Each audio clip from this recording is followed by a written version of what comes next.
Great Expectations by Charles Dickens. Chapter 40.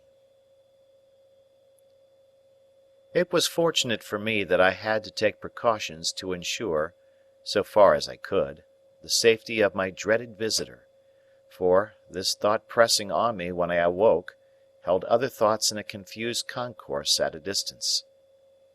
The impossibility of keeping him concealed in the chambers was self-evident. It could not be done, and the attempt to do it would inevitably engender suspicion. True, I had no avenger in my service now, but I was looked after by an inflammatory old female, assisted by an animated rag-bag whom she called her niece, and to keep a room secret from them would be to invite curiosity and exaggeration. They both had weak eyes, which I had long attributed to their chronically looking in at keyholes, and they were always at hand when not wanted. Indeed, that was their only reliable quality besides larceny. Not to get up a mystery with these people, I resolved to announce in the morning that my uncle had unexpectedly come from the country. This course I decided on while I was yet groping about in the darkness for the means of getting a light. Not stumbling on the means after all, I was fain to go out to the adjacent lodge and get the watchman there to come with his lantern. Now, in groping my way down the black staircase, I fell over something, and that something was a man crouching in a corner. As the man made no answer when I asked him what he did there, but eluded my touch in silence, I ran to the lodge and urged the watchman to come quickly, telling him of the incident on the way back. The wind being as fierce as ever, we did not care to endanger the light in the lantern by rekindling the extinguished lamps in the staircase, but we examined the staircase from the bottom to the top, and found no one there. It then occurred to me as possible that the man might have slipped into my rooms, so, lighting my candle at the watchman's, and leaving him standing at the door, I examined them carefully, including the room in which my dreaded guest lay asleep. All was quiet, and assuredly no other man was in those chambers. It troubled me that there should have been a lurker on the stairs, on that night of all nights in the year, and I asked the watchman, on the chance of eliciting some hopeful explanation, as I handed him a dram at the door, whether he had admitted at his gate any gentlemen who had perceptibly been dining out? Yes, he said, at different times of the night, 3. One lived in Fountain Court, and the other 2 lived in the lane, and he had seen them all go home. Again, the only other man who dwelt in the house of which my chambers formed a part had been in the country for some weeks, and he certainly had not returned in the night, because we had seen his door with his seal on it as we came upstairs. "The night being so bad, sir," said the watchman, as he gave me back my glass, "uncommon few have come in at my gate. Besides them 3 gentlemen that I have named, I don't call to mind another since about 11 o'clock, when a stranger asked for you." "My uncle," I muttered. "Yes." "You saw him, sir?" "Yes, oh yes." "Likewise the person with him?" "Person with him," I replied. "I judged the person to be with him," returned the watchman. "The person stopped when he stopped to make inquiry of me, and the person took this way when he took this way." "What sort of person?" The watchman had not particularly noticed. He should say, a working person. To the best of his belief, he had a dust-coloured kind of clothes on, under a dark coat. The watchman made more light of the matter than I did, and naturally, not having my reason for attaching weight to it. When I had got rid of him, which I thought it well to do without prolonging explanations, my mind was much troubled by these 2 circumstances taken together. Whereas they were easy of innocent solution apart, as, for instance, some diner out or diner at home, who had not gone near this watchman's gate, might have strayed to my staircase and dropped asleep there, and my nameless visitor might have brought some one with him to show him the way. Still, joined, They had an ugly look to one as prone to distrust and fear as the changes of a few hours had made me. I lighted my fire, which burnt with a raw, pale flare at that time of the morning, and fell into a doze before it. I seemed to have been dozing a whole night when the clock struck 6. As there was full an hour and a half between me and daylight, I dozed again, now waking up uneasily, with prolix conversations about nothing in my ears, now making thunder of the wind in the chimney, at length falling off into a profound sleep from which the daylight woke me with a start. All this time I had never been able to consider my own situation, nor could I do so yet. I had not the power to attend to it. I was greatly dejected and distressed, but in an incoherent wholesale sort of way. As to forming any plan for the future, I could as soon have formed an elephant.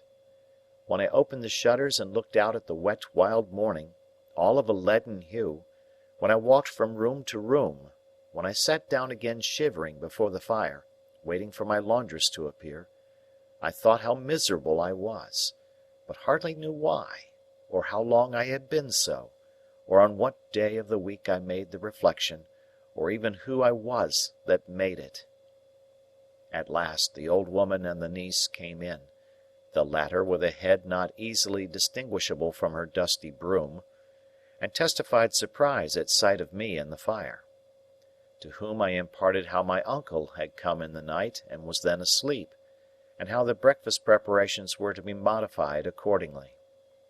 Then I washed and dressed while they knocked the furniture about and made a dust, and so, in a sort of dream or sleep-waking, I found myself sitting by the fire again, waiting for him to come to breakfast.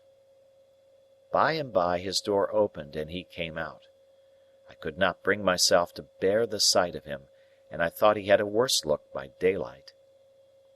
"I do not even know," said I, speaking low as he took his seat at the table, "by what name to call you. I have given out that you are my uncle." "That's it, dear boy. Call me uncle." "You assumed some name, I suppose, on board ship?" "Yes, dear boy. I took the name of Provis." "Do you mean to keep that name?" "Why, yes, dear boy. It's as good as another, unless you'd like another." "What is your real name?" I asked him in a whisper. "Magwitch," he answered in the same tone, "christened Abel." "What were you brought up to be?" "A varmint, dear boy." He answered quite seriously, and used the word as if it denoted some profession. "When you came into the temple last night," said I, pausing to wonder whether that could really have been last night, which seemed so long ago. "Yes, dear boy." "When you came in at the gate and asked the watchman the way here, had you anyone with you?" "With me? No, dear boy." "But there was someone there?" "I didn't take particular notice," he said dubiously, "not knowing the ways of the place, but I think there was a person, too, come in alonger me." "Are you known in London?"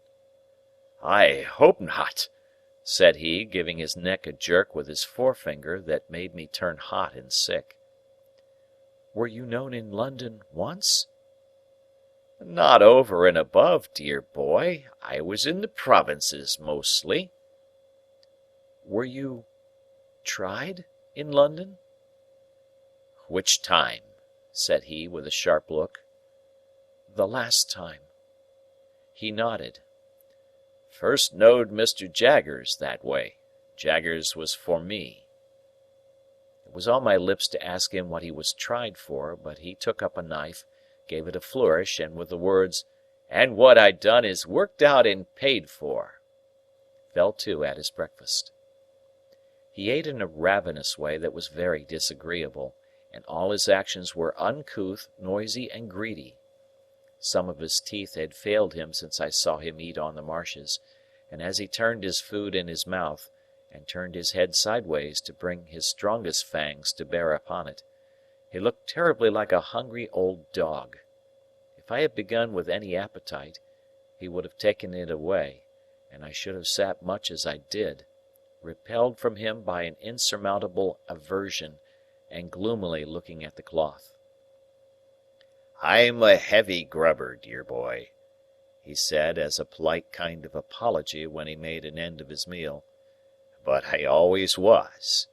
If it had been in my constitution to be a lighter grubber, I might have got into lighter trouble. Similarly, I must have my smoke. When I was first hired out as shepherd the other side of the world, it's my belief I should have turned into a molloncolly mad sheep myself if I hadn't had my smoke." As he said so, he got up from table, and putting his hand into the breast of the pea coat he wore, brought out a short black pipe, and a handful of loose tobacco of the kind that is called negro head. Having filled his pipe, he put the surplus tobacco back again, as if his pocket were a drawer. Then he took a live coal from the fire with the tongs and lighted his pipe at it, and then turned round on the hearth-rug with his back to the fire, and went through his favourite action of holding out both his hands for mine. "Hand this," said he, dandling my hands up and down in his, as he puffed at his pipe, "hand this is the gentleman what I made. The real, genuine one. It does me good fur to look at you, Pip. All I stipulate is, to stand by and look at you, dear boy." I released my hands as soon as I could, and found that I was beginning slowly to settle down to the contemplation of my condition. What I was chained to, and how heavily, became intelligible to me, as I heard his hoarse voice, and sat looking up at his furrowed bald head with its iron-grey hair at the sides. "I mustn't see my gentleman a-footing it in the mire of the streets. There mustn't be no mud on his boots.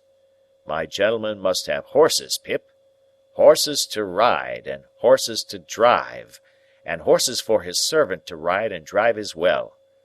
Shall colonists have their horses? And blood uns, if you please, good Lord. And not my London gentlemen? No, no. We'll show 'em another pair of shoes than that, Pip, won't us?" He took out of his pocket a great thick pocket-book, bursting with papers, and tossed it on the table. "There's something worth spending in that there book, dear boy. It's yourn. All I've got ain't mine, it's yourn. Don't you be afeard on it. There's more where that come from. I've come to the old country for to see my gentleman spend his money like a gentleman. That'll be my pleasure. My pleasure'll be for to see him do it. And blast you all!" he wound up, looking round the room, and snapping his fingers once with a loud snap. "Blast you every one, from the judge in his wig to the colonist a-stirring up the dust. I'll show a better gentleman than the whole kit on you put together." "Stop!" said I, almost in a frenzy of fear and dislike. "I want to speak to you. I want to know what is to be done. I want to know how you are to be kept out of danger, how long you are going to stay, what projects you have." "Look'ee here, Pip," said he, laying his hand on my arm in a suddenly altered and subdued manner. "First of all, look'ee here. I forgot myself half a minute ago. What I said was low. That's what it was, low. Look'ee here, Pip. Look over it. I ain't a-going to be low."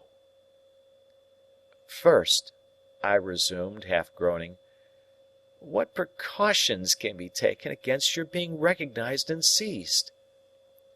"No, dear boy," he said in the same tone as before, "that don't go first. Lowness goes first. I ain't took so many year to make a gentleman, not without knowing what's due to him. Look'ee here, Pip. I was low. That's what I was, low. Look over it, dear boy." Some sense of the grimly ludicrous moved me to a fretful laugh as I replied, "I have looked over it. In Heaven's name, don't harp upon it." Yes, but look'ee here," he persisted. "Dear boy, I ain't come so fur, not fur to be low. Now, go on, dear boy. You was a sayin'." "How are you to be guarded from the danger you have incurred?" "Well, dear boy, the danger ain't so great. Without I was informed again, the danger ain't so much to signify. There's Jaggers, and there's Wemmick, and there's you. Who else is there to inform?" "Is there no chance person who might identify you in the street?" said I. "Well," he returned, "there ain't many, nor yet I don't intend to advertise myself in the newspaper by the name of A.M. come back from Botany Bay, and years have rolled away, and who's to gain by it? Still, look'ee here, Pip. If the danger had been 50 times as great, I should have come to see you, mind you, just the same." "And how long do you remain?" "How long?" said he, taking his black pipe from his mouth, and dropping his jaw as he stared at me. "I'm not a going back. I've come for good." "Where are you to live?" said I. "What is to be done with you? Where will you be safe?" "Dear boy," he returned, "there's disguising wigs can be bought for money, and there's hair powder, and spectacles, and black clothes, shorts, and what not. Others has done it safe afore, and what others has done afore others can do again. As to the where and how of living, dear boy, give me your own opinions on it." "You take it smoothly now," said I, "but you were very serious last night, when you swore it was death." "And so I swore it is death," said he, putting his pipe back in his mouth, "and death by the rope, in the open street not fur from this, and it's serious that you should fully understand it to be so. What then, when that's once done? Here I am. To go back now would be as bad as to stand ground. Worse. Besides, Pip, I'm here, because I've meant it by you, years and years. As to what I dare, I'm an old bird now, as has dared all manner of traps since first he was fledged, and I'm not afeard to perch upon a scarecrow. If there's death hid inside of it, there is, and let him come out, and I'll face him, and then I'll believe in him and not afore. And now let me have a look at my gentleman again." Once more he took me by both hands and surveyed me with an air of admiring proprietorship, smoking with great complacency all the while. It appeared to me that I could do no better than secure him some quiet lodging hard by, of which he might take possession when Herbert returned, whom I expected in 2 or 3 days. That the secret must be confided to Herbert as a matter of unavoidable necessity, even if I could have put the immense relief I should derive from sharing it with him out of the question, was plain to me. What it was by no means so plain to Mr. Provis, I resolved to call him by that name, who reserved his consent to Herbert's participation until he should have seen him and formed a favourable judgment of his physiognomy. "And even then, dear boy," said he, pulling a greasy little clasped black Testament out of his pocket, "we'll have him on his oath." To state that my terrible patron carried this little black book about the world solely to swear people on in cases of emergency would be to state what I have never quite established, but this I can say, that I never knew him put it to any other use. The book itself had the appearance of having been stolen from some court of justice, and perhaps his knowledge of its antecedents, combined with his own experience in that wise, gave him a reliance on its powers as a sort of legal spell or charm. On this first occasion of his producing it, I recalled how he had made me swear fidelity in the churchyard long ago, and how he had described himself last night as always swearing to his resolutions in his solitude. As he was at present dressed in a seafaring slop suit, in which he looked as if he had some parrots and cigars to dispose of, I next discussed with him what dress he should wear.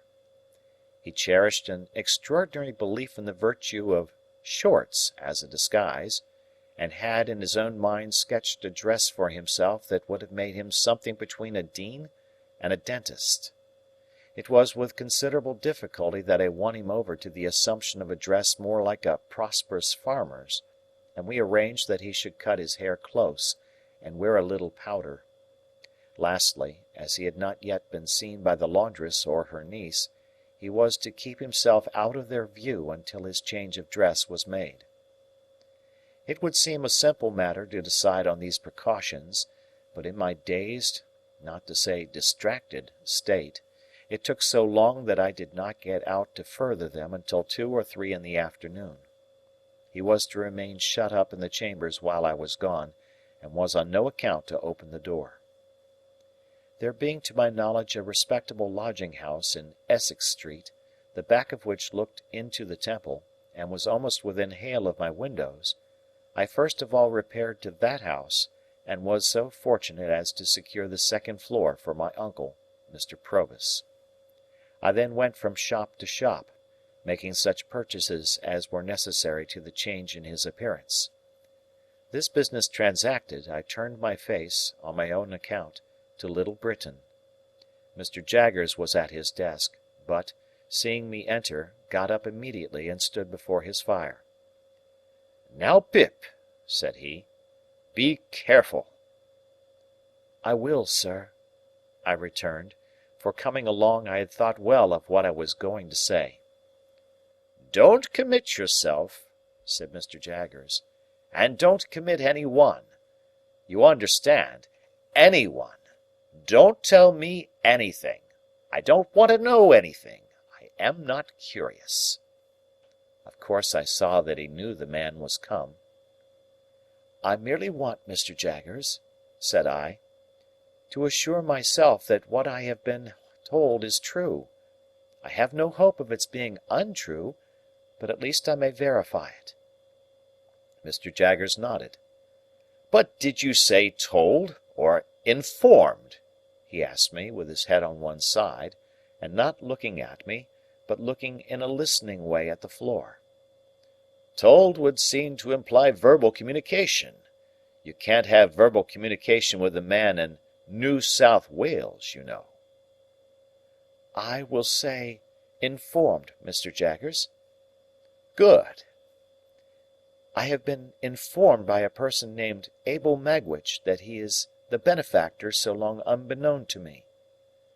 "That is the man," said Mr. Jaggers, "in New South Wales." "And only he?" said I. "And only he," said Mr. Jaggers. "I am not so unreasonable, sir, as to think you at all responsible for my mistakes and wrong conclusions, but I always supposed it was Miss Havisham."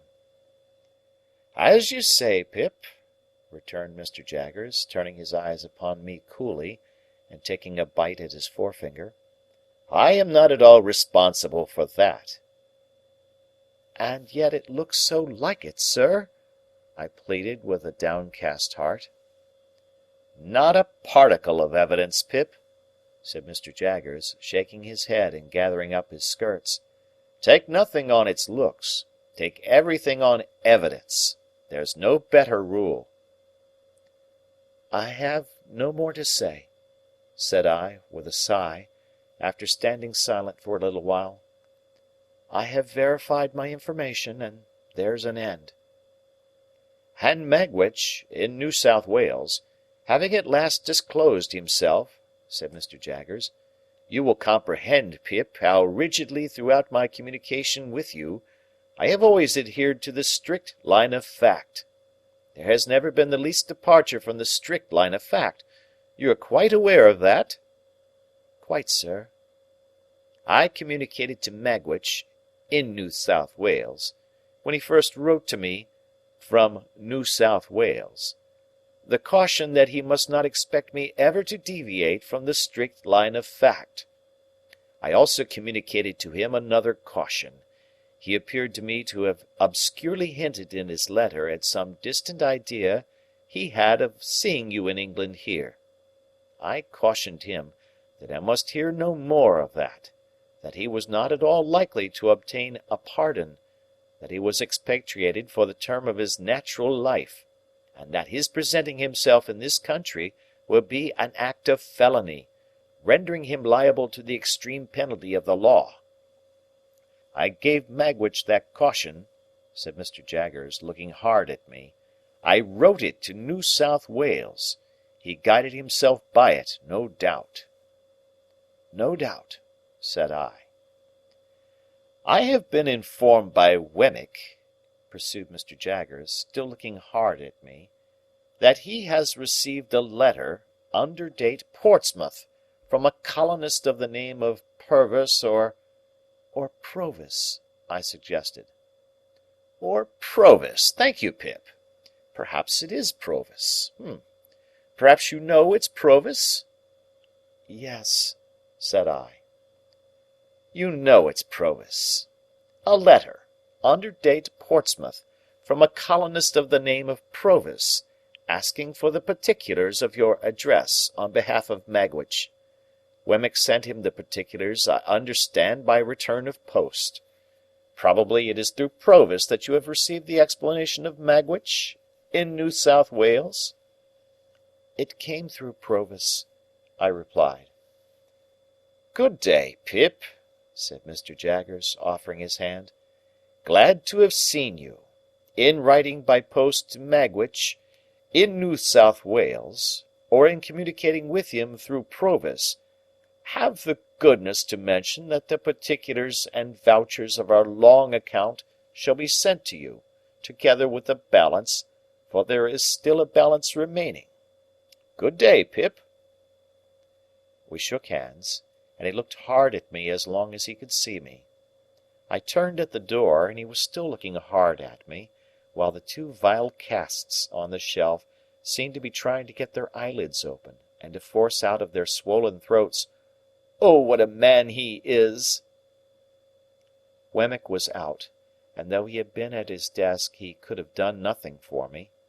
I went straight back to the Temple, where I found the terrible Provis, drinking rum and water and smoking negro head, in safety. Next day the clothes I had ordered all came home, and he put them on. Whatever he put on became him less, it dismally seemed to me, than what he had worn before. To my thinking, there was something in him that made it hopeless to attempt to disguise him. The more I dressed him and the better I dressed him, the more he looked like the slouching fugitive on the marshes. This effect on my anxious fancy was partly referable, no doubt, to his old face and manner growing more familiar to me. But I believe, too, that he dragged one of his legs as if there were still a weight of iron on it, and that from head to foot there was convict in the very grain of the man. The influences of his solitary hut life were upon him besides, and gave him a savage air that no dress could tame. Added to these were the influences of his subsequent branded life among men, and, crowning all, his consciousness that he was dodging and hiding now. In all his ways of sitting and standing, and eating and drinking, of brooding about in a high-shouldered reluctant style, of taking out his great horn-handled jackknife and wiping it on his legs and cutting his food, of lifting light glasses and cups to his lips, as if they were clumsy pannikins, of chopping a wedge off his bread, and soaking up with it the last fragments of gravy round and round his plate, as if to make the most of an allowance, and then drying his finger ends on it, and then swallowing it.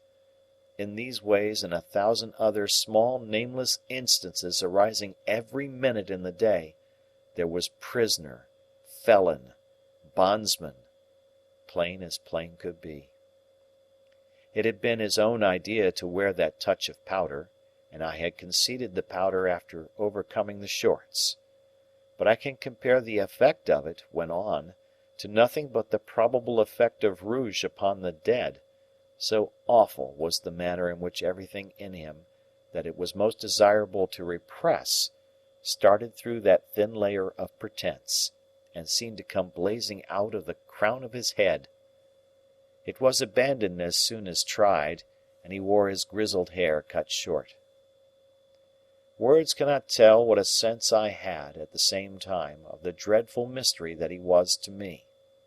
When he fell asleep of an evening, with his knotted hands clenching the sides of the easy-chair, and his bald head tattooed with deep wrinkles falling forward on his breast, I would sit and look at him, wondering what he had done, and loading him with all the crimes in the calendar, until the impulse was powerful on me to start up and fly from him. Every hour so increased my abhorrence of him, that I even think I might have yielded to this impulse in the first agonies of being so haunted, notwithstanding all he had done for me and the risk he ran, but for the knowledge of that Herbert must soon come back. Once, I actually did start out of bed in the night, and began to dress myself in my worst clothes, hurriedly intending to leave him there with everything else I possessed, and enlist for India as a private soldier. I doubt if a ghost could have been more terrible to me, up in those lonely rooms in the long evenings and long nights, with the wind and the rain always rushing by. A ghost could not have been taken and hanged on my account, and the consideration that he could be, and the dread that he would be, were no small addition to my horrors. When he was not asleep, or playing a complicated kind of patience with a ragged pack of cards of his own, a game that I never saw before or since, and in which he recorded his winnings by sticking his jackknife into the table, when he was not engaged in either of these pursuits, he would ask me to read to him. "Foreign language, dear boy." While I complied, he, not comprehending a single word, would stand before the fire surveying me with the air of an exhibitor, and I would see him, between the fingers of the hand with which I shaded my face, appealing in dumb show to the furniture to take note of my proficiency. The imaginary student pursued by the misshapen creature he had impiously made, was not more wretched than I, pursued by the creature who had made me, and recoiling from him with a stronger repulsion, the more he admired me, and the fonder he was of me. This is written of, I am sensible, as if it had lasted a year. It lasted about 5 days. Expecting Herbert all the time, I dared not go out, except when I took Provis for an airing after dark. At length, one evening when dinner was over and I had dropped into a slumber quite worn out, for my nights had been agitated and my rest broken by fearful dreams, I was roused by the welcome footstep on the staircase. Provis, who had been asleep too, staggered up at the noise I made, and in an instant I saw his jackknife shining in his hand. "Quiet! It's Herbert," I said, and Herbert came bursting in with the airy freshness of 600 miles of France upon him. "Handel, my dear fellow, how are you? And again how are you? And again how are you? I seem to have been gone a twelvemonth. Why, so I must have been, for you have grown quite thin and pale. Handel, my... Hullo! I beg your pardon." He was stopped in his running on, and in his shaking hands with me, by seeing Provis. Provis, regarding him with a fixed attention, was slowly putting up his jackknife, and groping in another pocket for something else. "Herbert, my dear friend," said I, shutting the double doors, while Herbert stood staring and wondering, "something very strange has happened. This is a visitor of mine." "It's all right, dear boy," said Provis, coming forward, with his little clasped black book, and then addressing himself to Herbert. "Take it in your right hand. Lord strike you dead on the spot, if ever you split in any way somever. Kiss it." "Do so, as he wishes it," I said to Herbert. So Herbert, looking at me with a friendly uneasiness and amazement, complied, and Provis immediately shaking hands with him, said, "Now you're on your oath, you know, and never believe me on mine, if Pip shan't make a gentleman on you."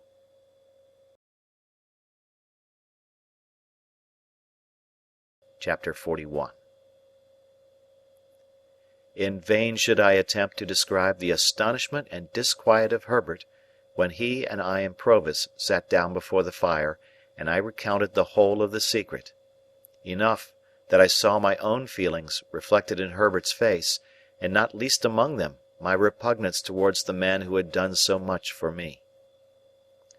What would alone have set a division between that man and us, if there had been no other dividing circumstance, was his triumph in my story.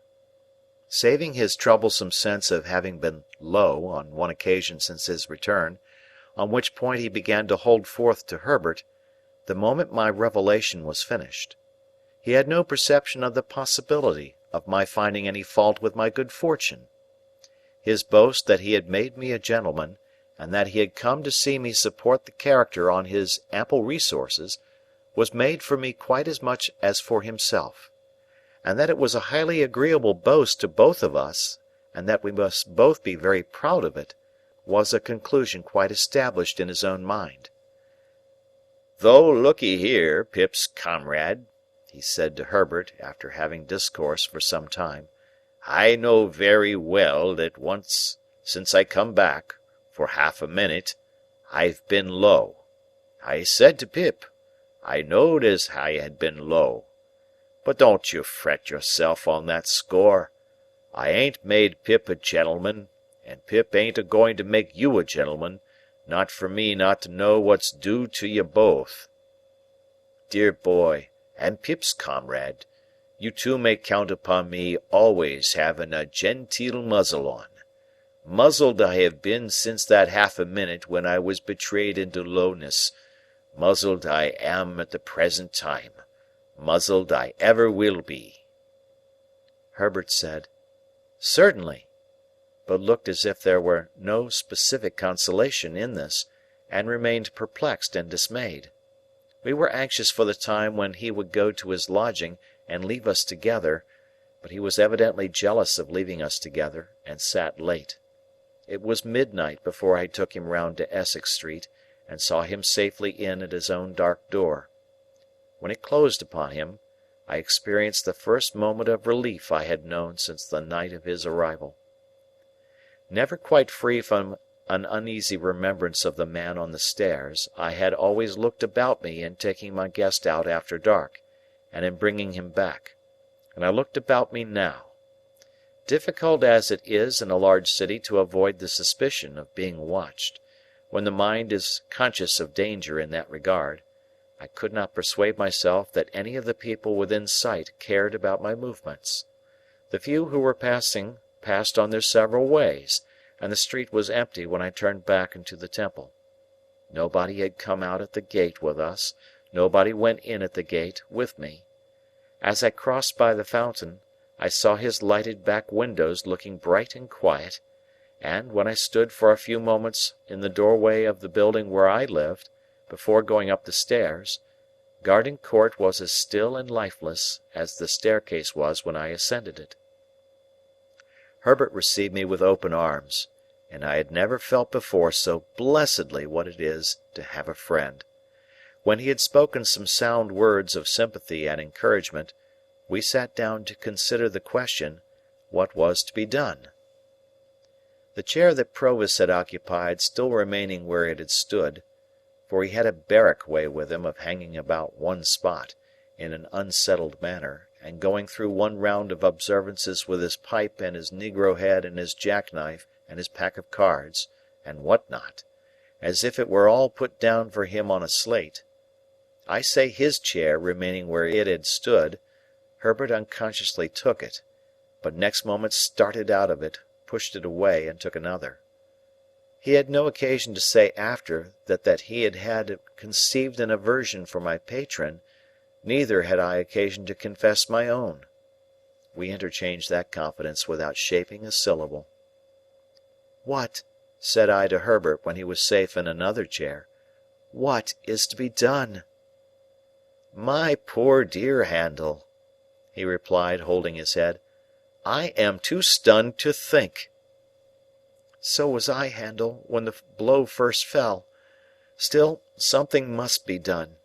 he is intent upon various new expenses, horses and carriages and lavish appearances of all kinds. He must be stopped somehow." "You mean that you can't accept—" "How can I?" I interposed, as Herbert paused. "Think of him! Look at him!" An involuntary shudder passed over both of us. "Yet I am afraid the dreadful truth is, Herbert, that he is attached to me, strongly attached to me. Was there ever such a fate?" "My poor dear Handel," Herbert repeated. "Then," said I, "after all, stopping short here, never taking another penny from him, think what I owe him already. Then again I am heavily in debt, very heavily for me, who have now no expectations, and I have been bred to no calling, and I am fit for nothing." "Well, well, well," Herbert remonstrated, "don't say fit for nothing." "What am I fit for? I know only one thing that I am fit for, and that is to go for a soldier. And I might have gone, my dear Herbert, but for the prospect of taking counsel with your friendship and affection." Of course I broke down there. And of course Herbert, beyond seizing a warm grip of my hand, pretended not to know it. "Anyhow, my dear Handel," said he presently, "soldiering won't do. If you were to renounce this patronage and these favours, I suppose you would do so with some faint hope of one day repaying what you have already had. Not very strong, that hope, if you went soldiering. Besides, it's absurd. You would be infinitely better in Clarriker's house, small as it is. I am working up towards a partnership, you know." Poor fellow! He little suspected with whose money. "But there is another question," said Herbert.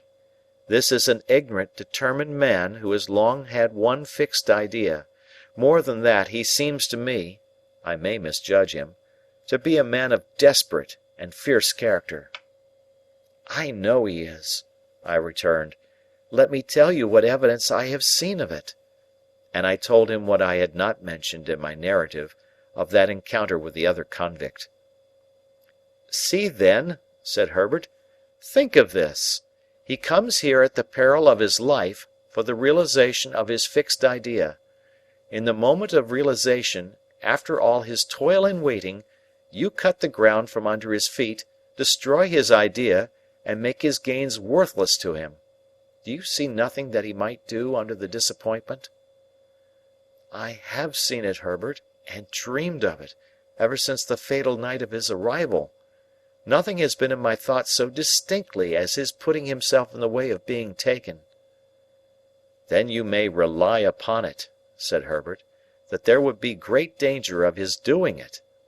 That is his power over you as long as he remains in England, and that would be his reckless course if you forsook him." I was so struck by the horror of this idea, which had weighed upon me from the first, and the working out of which would make me regard myself, in some sort, as his murderer, that I could not rest in my chair, but began pacing to and fro. I said to Herbert, meanwhile, that even if Provis were recognized and taken, in spite of himself, I should be wretched as the cause, however innocently. Yes, even though I was so wretched in having him at large and near me, and even though I would far rather have worked at the forge all the days of my life than I would ever have come to this. But there was no staving off the question, what was to be done? "The first and the main thing to be done," said Herbert, "is to get him out of England. You will have to go with him, and then he might be induced to go." "But get him where I will, could I prevent his coming back?" "My good Handel, is it not obvious that with Newgate in the next street, there must be far greater hazard in your breaking your mind to him, and making him reckless here, than elsewhere? If a pretext to get him away could be made out of that other convict, or out of anything else in his life now—" "There again!" said I, stopping before Herbert with my open hands held out, as if they contained the desperation of the case. "I know nothing of his life. It has almost made me mad to sit here of a night, and see him before me, so bound up with my fortunes and misfortunes, and yet so unknown to me, except as the miserable wretch who terrified me 2 days in my childhood." Herbert got up, and linked his arm in mine, and we slowly walked to and fro together, studying the carpet. "Handel," said Herbert, stopping, "you feel convinced that you can take no further benefits from him, do you?" "Fully. Surely you would too, if you were in my place?" "And you feel convinced that you must break with him?" "Herbert, can you ask me?" "And you have, and are bound to have, that tenderness for the life he has risked on your account, that you must save him, if possible, from throwing it away. Then you must get him out of England before you stir a finger to extricate yourself. That done, extricate yourself, in Heaven's name, and we'll see it out together, dear old boy." It was a comfort to shake hands upon it, and walk up and down again with only that done. "Now, Herbert," said I, "with reference to gaining some knowledge of his history, there is but one way that I know of. I must ask him point blank." "Yes, ask him," said Herbert, "when we sit at breakfast in the morning." For he had said, on taking leave of Herbert, that he would come to breakfast with us. With this project formed, we went to bed. I had the wildest dreams concerning him, and woke unrefreshed. I woke, too, to recover the fear which I had lost in the night, of his being found out as a returned transport. Waking, I never lost that fear. He came round at the appointed time, took out his jackknife, and sat down to his meal. He was full of plans for his gentleman's coming out strong and like a gentleman, and urged me to begin speedily upon the pocket-book which he had left in my possession. He considered the chambers and his own lodging as temporary residences, and advised me to look out at once for a fashionable crib near Hyde Park, in which he could have a shake-down. When he had made an end of his breakfast, and was wiping his knife on his leg, I said to him, without a word of preface, "After you were gone last night, I told my friend of the struggle that the soldiers found you engaged in on the marshes when we came up. You remember?" "Remember?" said he. "I think so." "We want to know something about that man, and about you. It is strange to know no more about either, and particularly you, than I was able to tell last night. Is not this as good a time as another for our knowing more?" "Well," he said, after consideration, "you're on your oath, you know, Pip's comrade." "Assuredly," replied Herbert. "As to anything I say, you know," he insisted, "the oath applies to all." "I understand it to do so." "And look'ee here. Whatever I done is worked out and paid for," he insisted again. "So be it." He took out his black pipe, and was going to fill it with negro head, when, looking at the tangle of tobacco in his hand, he seemed to think it might perplex the thread of his narrative. He put it back again, stuck his pipe in a buttonhole of his coat, spread a hand on each knee, and after turning an angry eye on the fire for a few silent moments, looked round at us, and said what follows.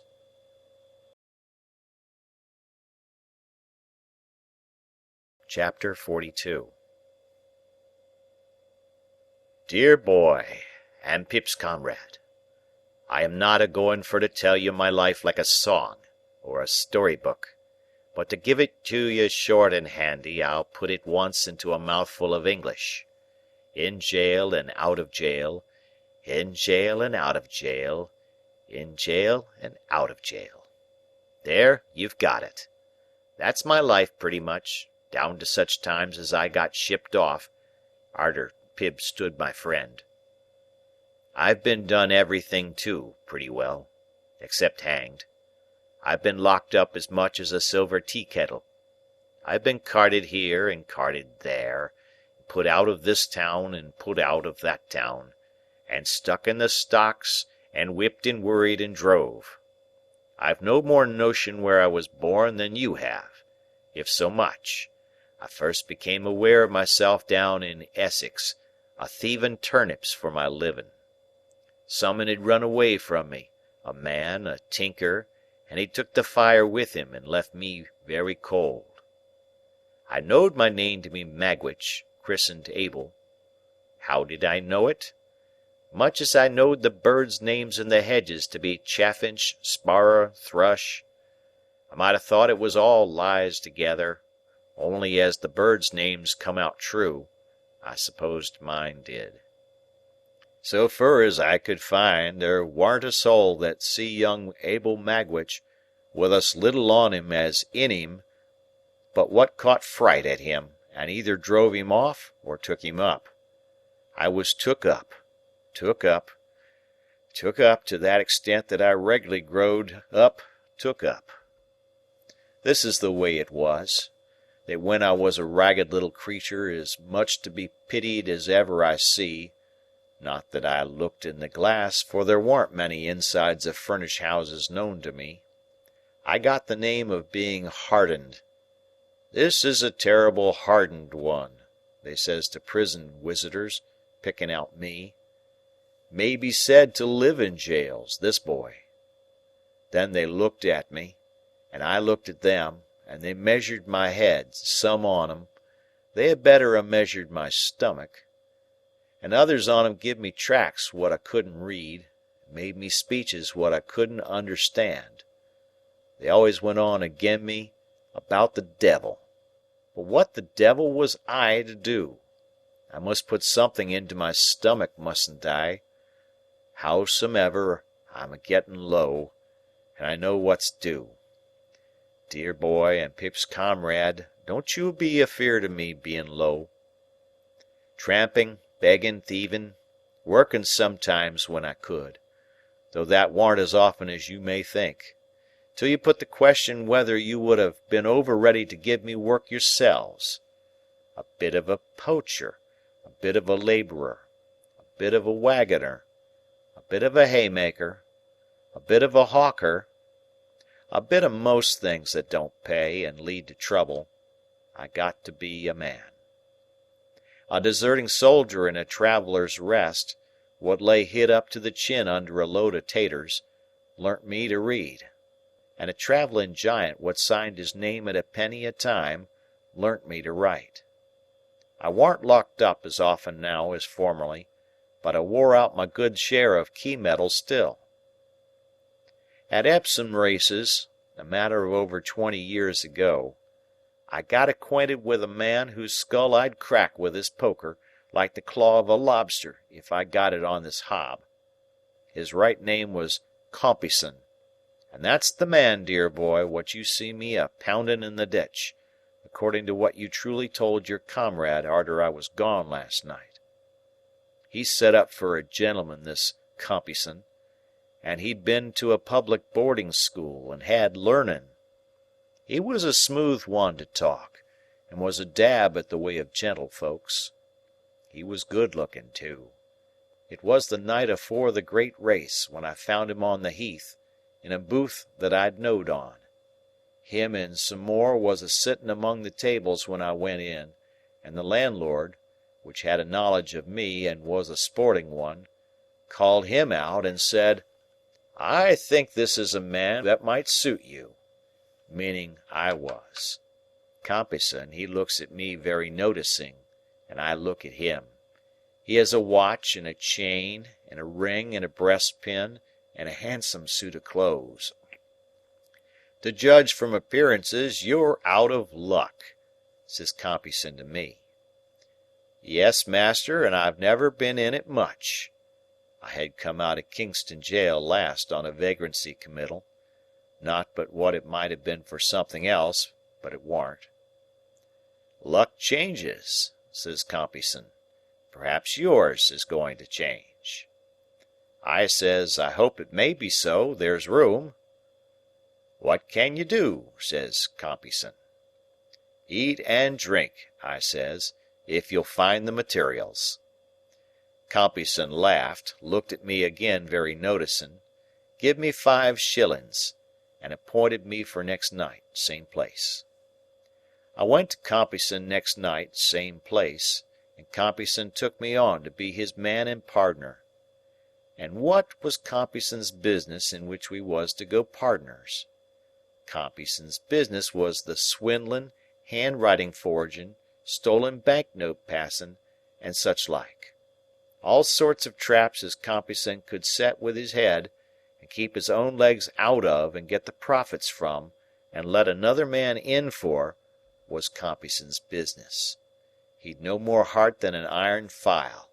He was as cold as death, and he had the head of the devil aforementioned.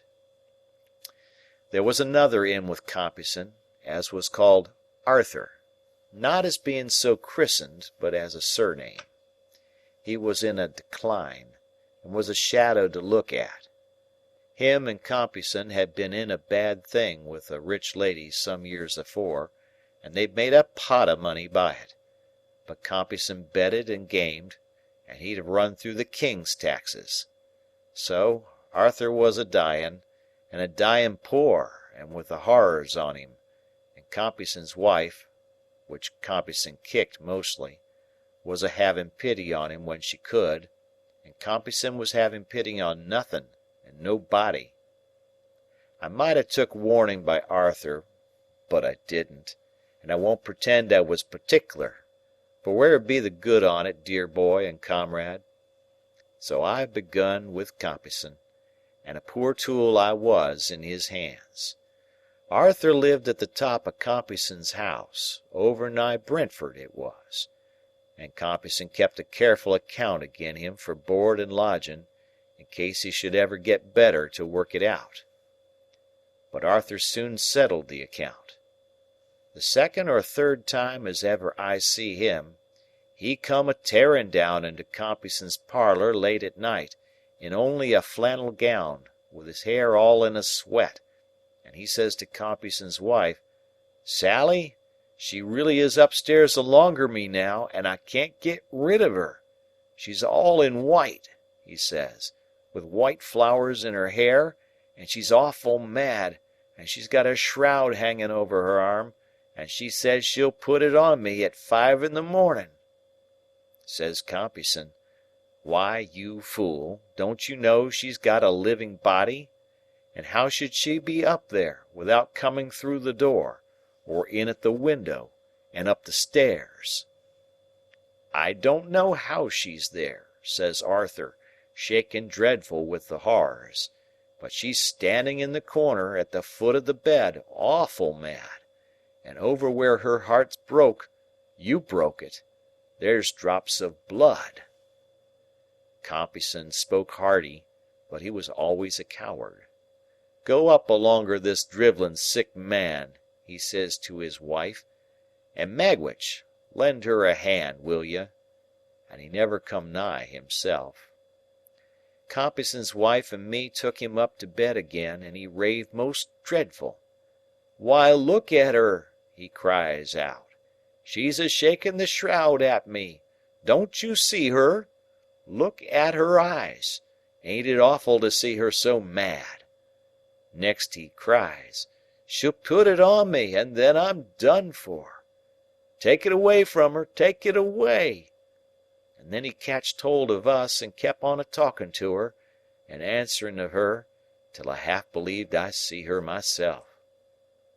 Compeyson's wife, being used to him, give him some liquor to get the horrors off, and by he quieted. "Ho, she's gone. Has her helper been for her?" he says. "Yes," says Compeyson's wife. "Did you tell him to lock her and bar her in?" "Yes."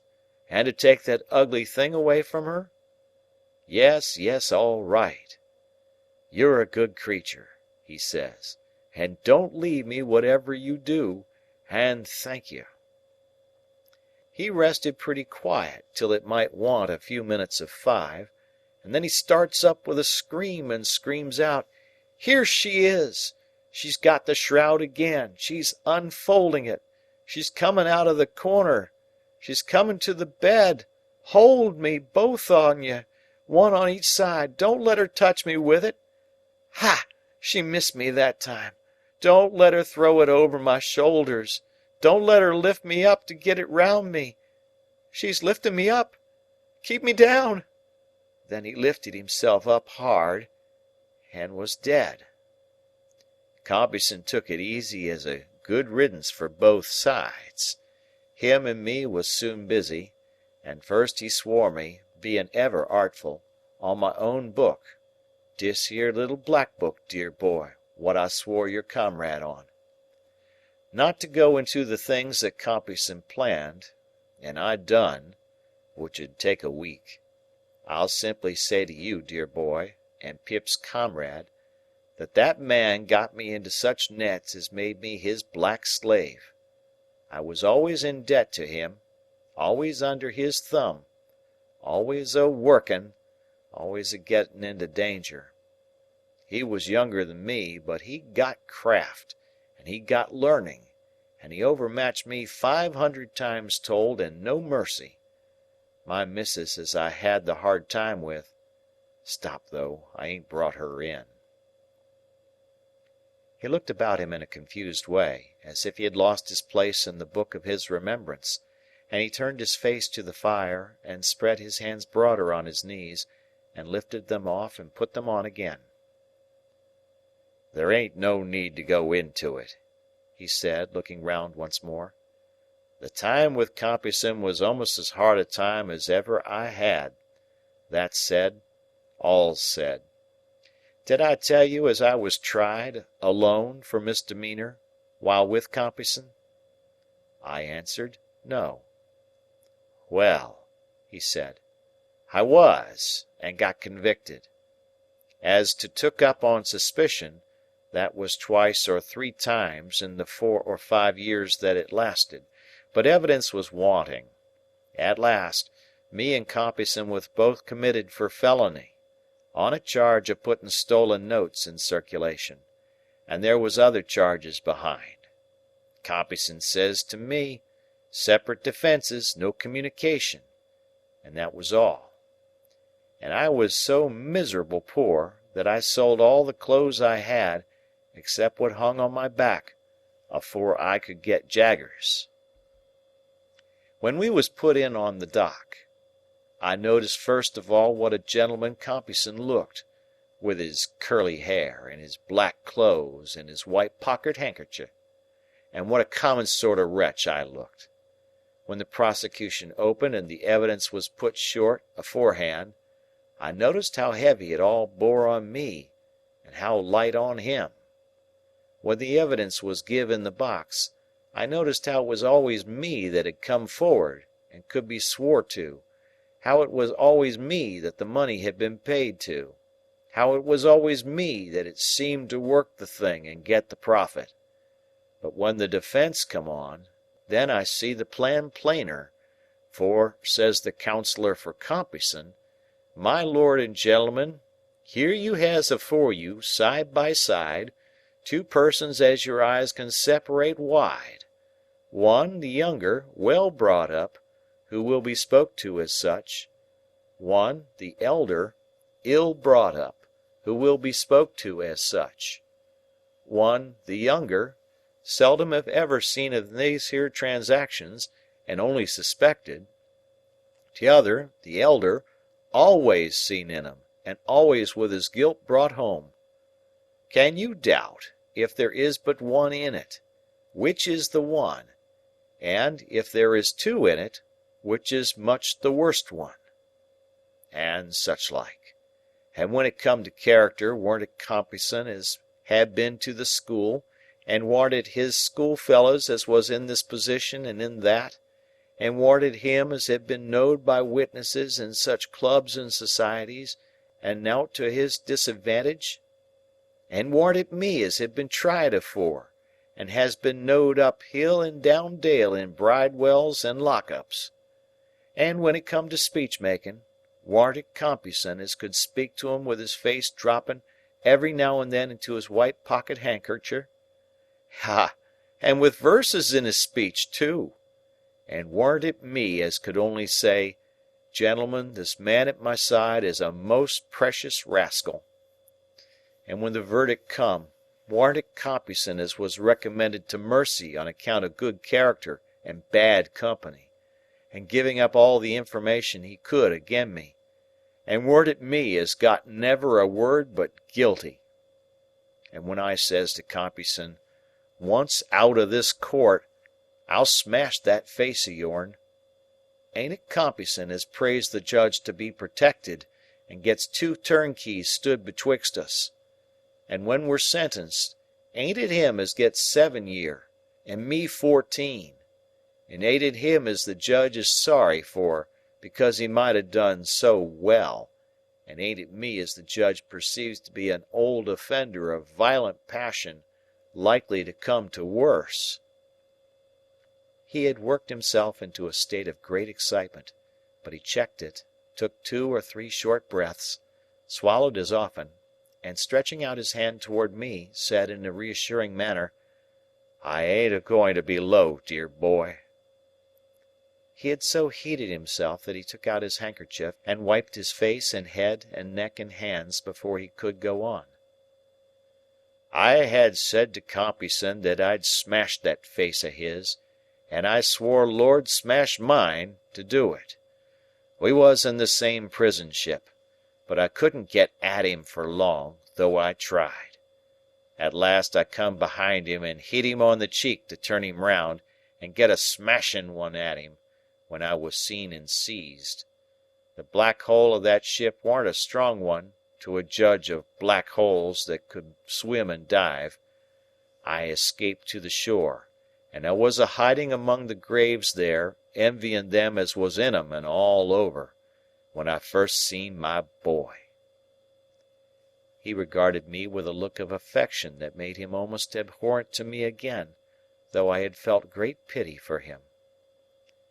"By my boy, I was give to understand as Compeyson was out on them marshes too. Upon my soul, I half believe he escaped in his terror, to get quit of me, not knowing it was me as had got ashore. I hunted him down. I smashed his face. And now, says I, as the worst thing I can do, caring nothing for myself, I'll drag you back. And I'd have swum off, towing him by the hair, if it had come to that, and I'd have got him aboard without the soldiers. Of course he'd much the best of it to the last. His character was so good. He had escaped when he had made half wild by me and my murderous intentions, and his punishment was light. I was put in irons, brought to trial again, and sent for life. I didn't stop for life, dear boy and Pip's comrade, being here." He wiped himself again, as he had done before, and then slowly took his tangle of tobacco from his pocket, and plucked his pipe from its buttonhole, and slowly filled it, and began to smoke. "Is he dead?" I asked, after a silence. "Is who dead, dear boy?" "Compeyson." "He hopes I am, if he's alive, you may be sure," with a fierce look. "I never heerd no more of him." Herbert had been writing with his pencil in the cover of a book. He softly pushed the book over to me, as Provis stood smoking with his eyes on the fire, and I read in it, "Young Havisham's name was Arthur. Compeyson is the man who professed to be Miss Havisham's lover." I shut the book, and nodded slightly to Herbert, and put the book by, but we neither of us said anything, and both looked at Provis as he stood smoking by the fire.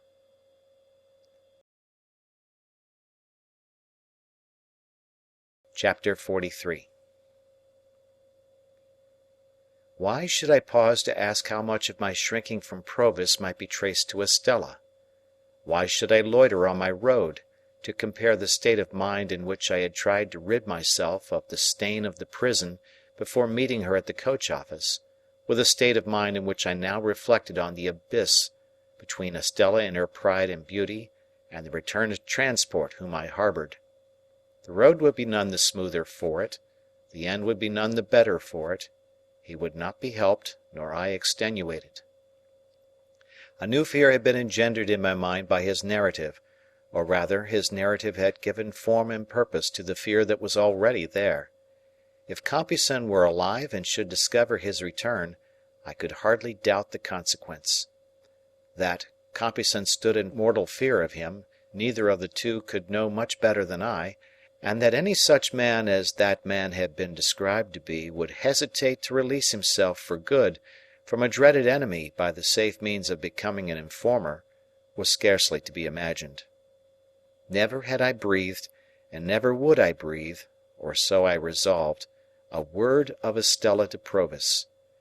But I said to Herbert that, before I could go abroad, I must see both Estella and Miss Havisham. This was when we were left alone on the night of the day when Provis told us his story. I resolved to go out to Richmond next day, and I went. On my presenting myself at Mrs. Brandley's, Estella's maid was called to tell that Estella had gone into the country. Where? To Satis House, as usual. Not as usual, I said, for she had never yet gone there without me. When was she coming back? There was an air of reservation in the answer which increased my perplexity, and the answer was, that her maid believed she was only coming back at all for a little while.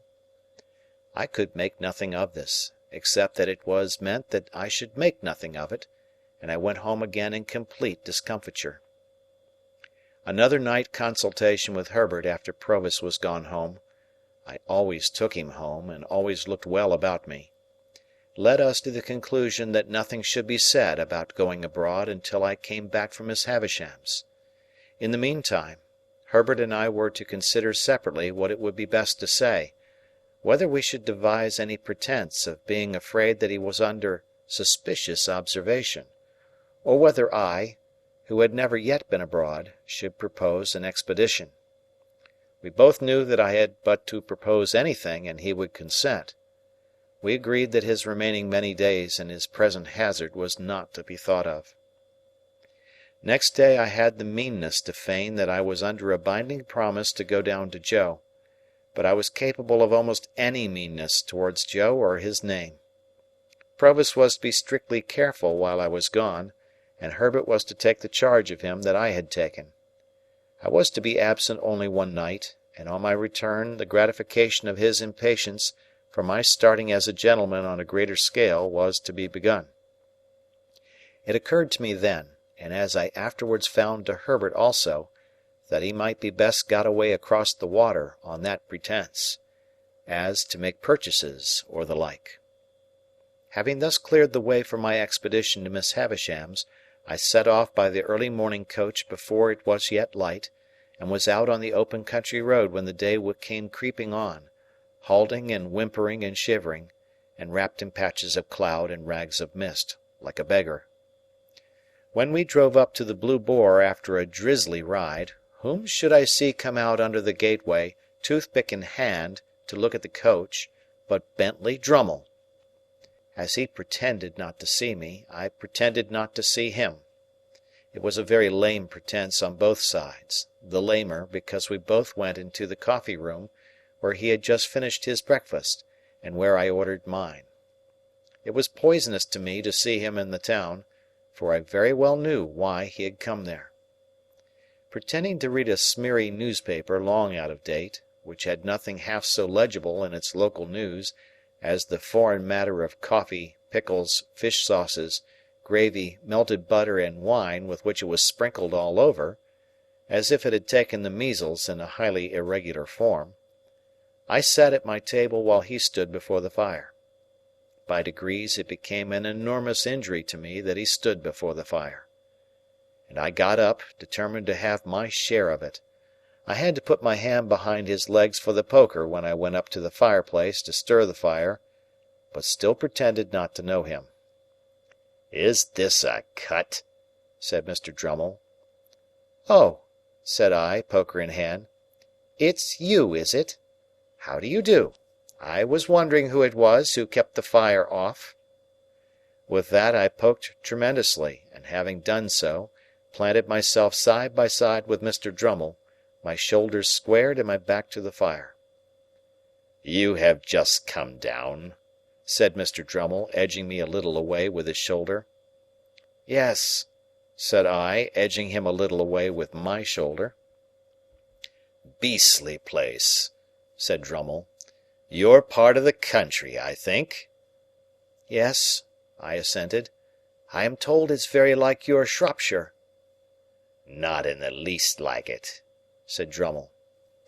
Here Mr. Drummle looked at his boots and I looked at mine, and then Mr. Drummle looked at my boots and I looked at his. "Have you been here long?" I asked, determined not to yield an inch of the fire. "Long enough to be tired of it," returned Drummle, pretending to yawn, but equally determined. "Do you stay here long?" "Can't say," answered Mr. Drummle. "Do you?" "Can't say," said I. I felt here, through a tingling in my blood, that if Mr. Drummle's shoulder had claimed another hair's breadth of room, I should have jerked him into the window; equally, that if my own shoulder had urged a similar claim, Mr. Drummle would have jerked me into the nearest box. He whistled a little. So did I. "Large tract of marshes about here, I believe?" said Drummle. "Yes. What of that?" said I. Mr. Drummle looked at me and then at my boots, and said, "Ho! and laughed. "Are you amused, Mr. Drummle?" "No," said he, "not particularly. I'm going out for a ride in the saddle.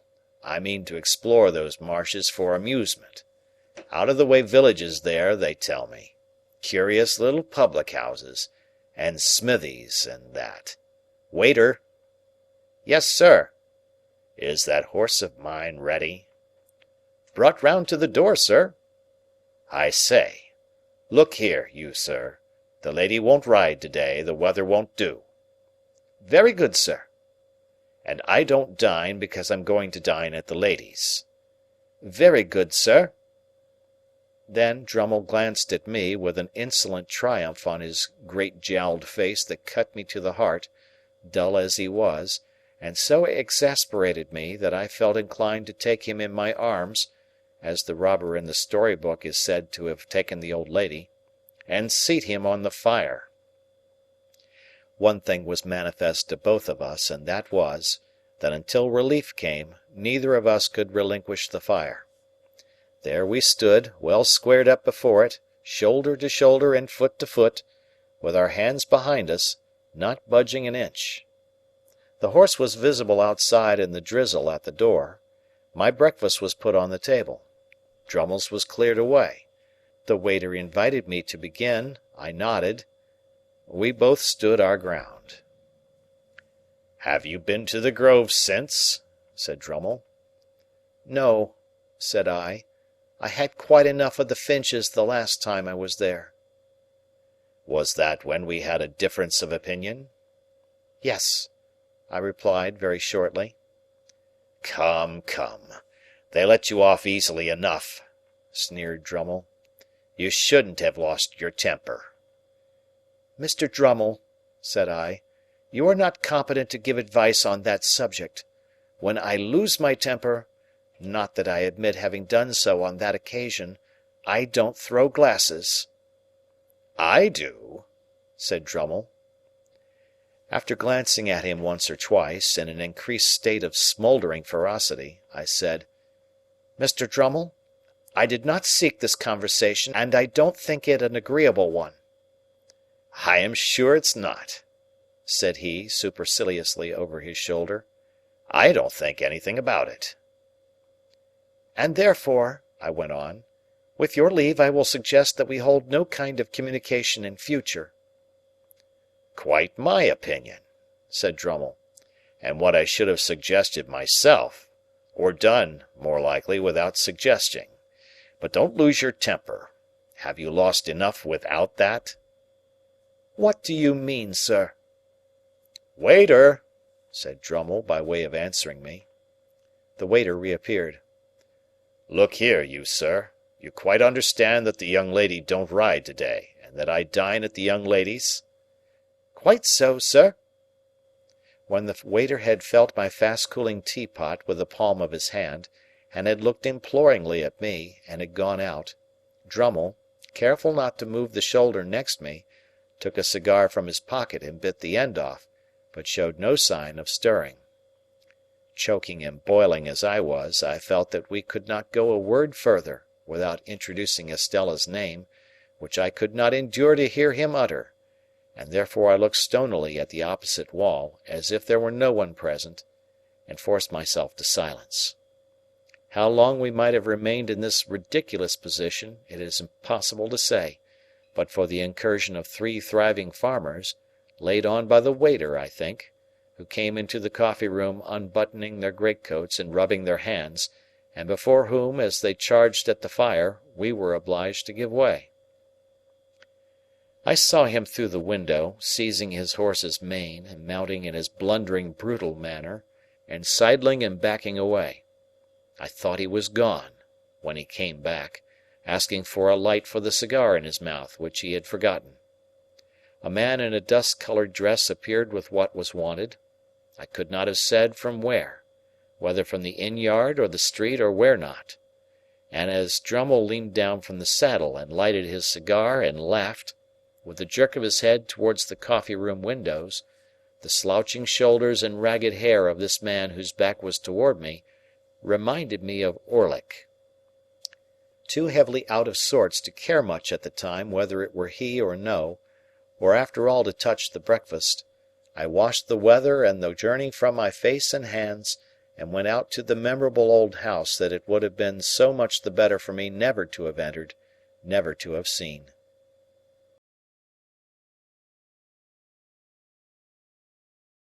Chapter 44. In the room where the dressing-table stood, and where the wax candles burnt on the wall, I found Miss Havisham and Estella.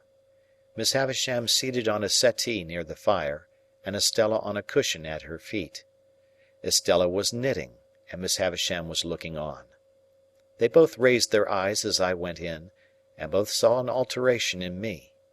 I derived that from the look they interchanged. "And what wind," said Miss Havisham, "blows you here, Pip?" Though she looked steadily at me, I saw that she was rather confused. Estella, pausing a moment in her knitting with her eyes upon me, and then going on, I fancied that I read in the action of her fingers, as plainly as if she had told me in the dumb alphabet, that she perceived I had discovered my real benefactor. "Miss Havisham," said I went to Richmond yesterday to speak to Estella, and finding that same wind had blown her here, I followed." Miss Havisham motioning to me for the 3rd or 4th time to sit down, I took the chair by the dressing-table, which I had often seen her occupy. With all that ruin at my feet and about me, it seemed a natural place for me that day.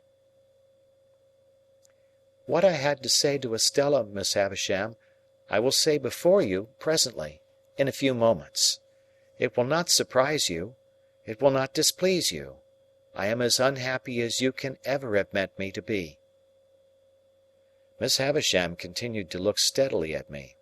I could see in the action of Estella's fingers as they worked that she attended to what I said, but she did not look up. "I have found out who my patron is. It is not a fortunate discovery, and it is not likely ever to enrich me in reputation, station, fortune, or anything. There are reasons why I must say no more of that. It is not my secret, but another's." As I was silent for a while, looking at Estella and considering how to go on, Miss Havisham repeated, "It is not your secret, but another's? Well?"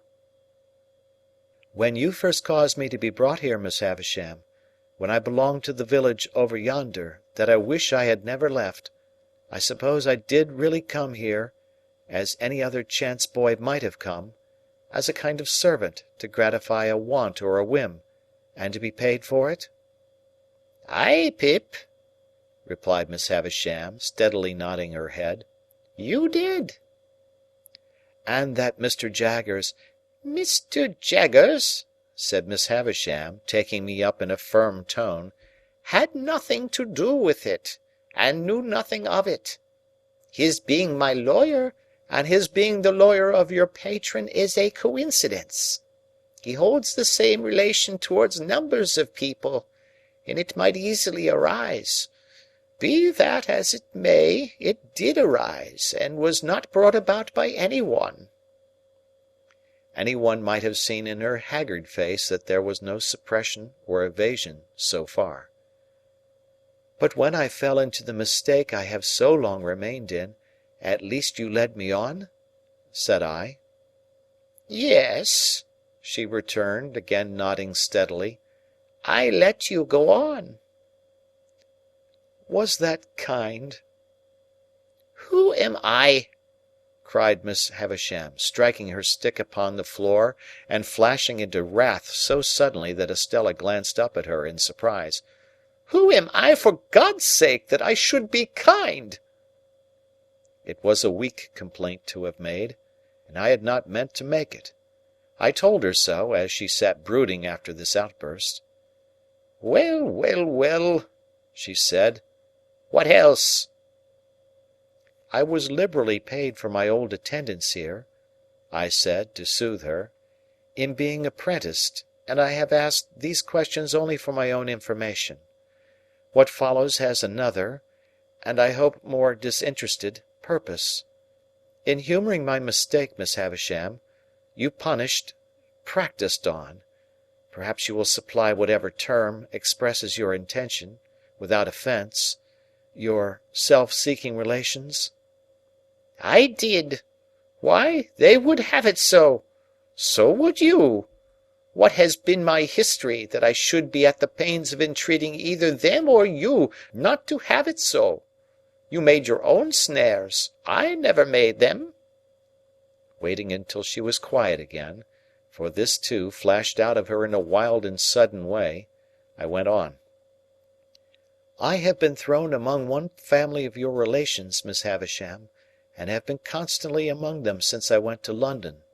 I know them to have been as honestly under my delusion as I myself, and I should be false and base if I did not tell you, whether it is acceptable to you or no, and whether you are inclined to give credence to it or not, that you deeply wrong both Mr. Matthew Pocket and his son Herbert, if you suppose them to be otherwise than generous, upright, open, and incapable of anything designing or mean."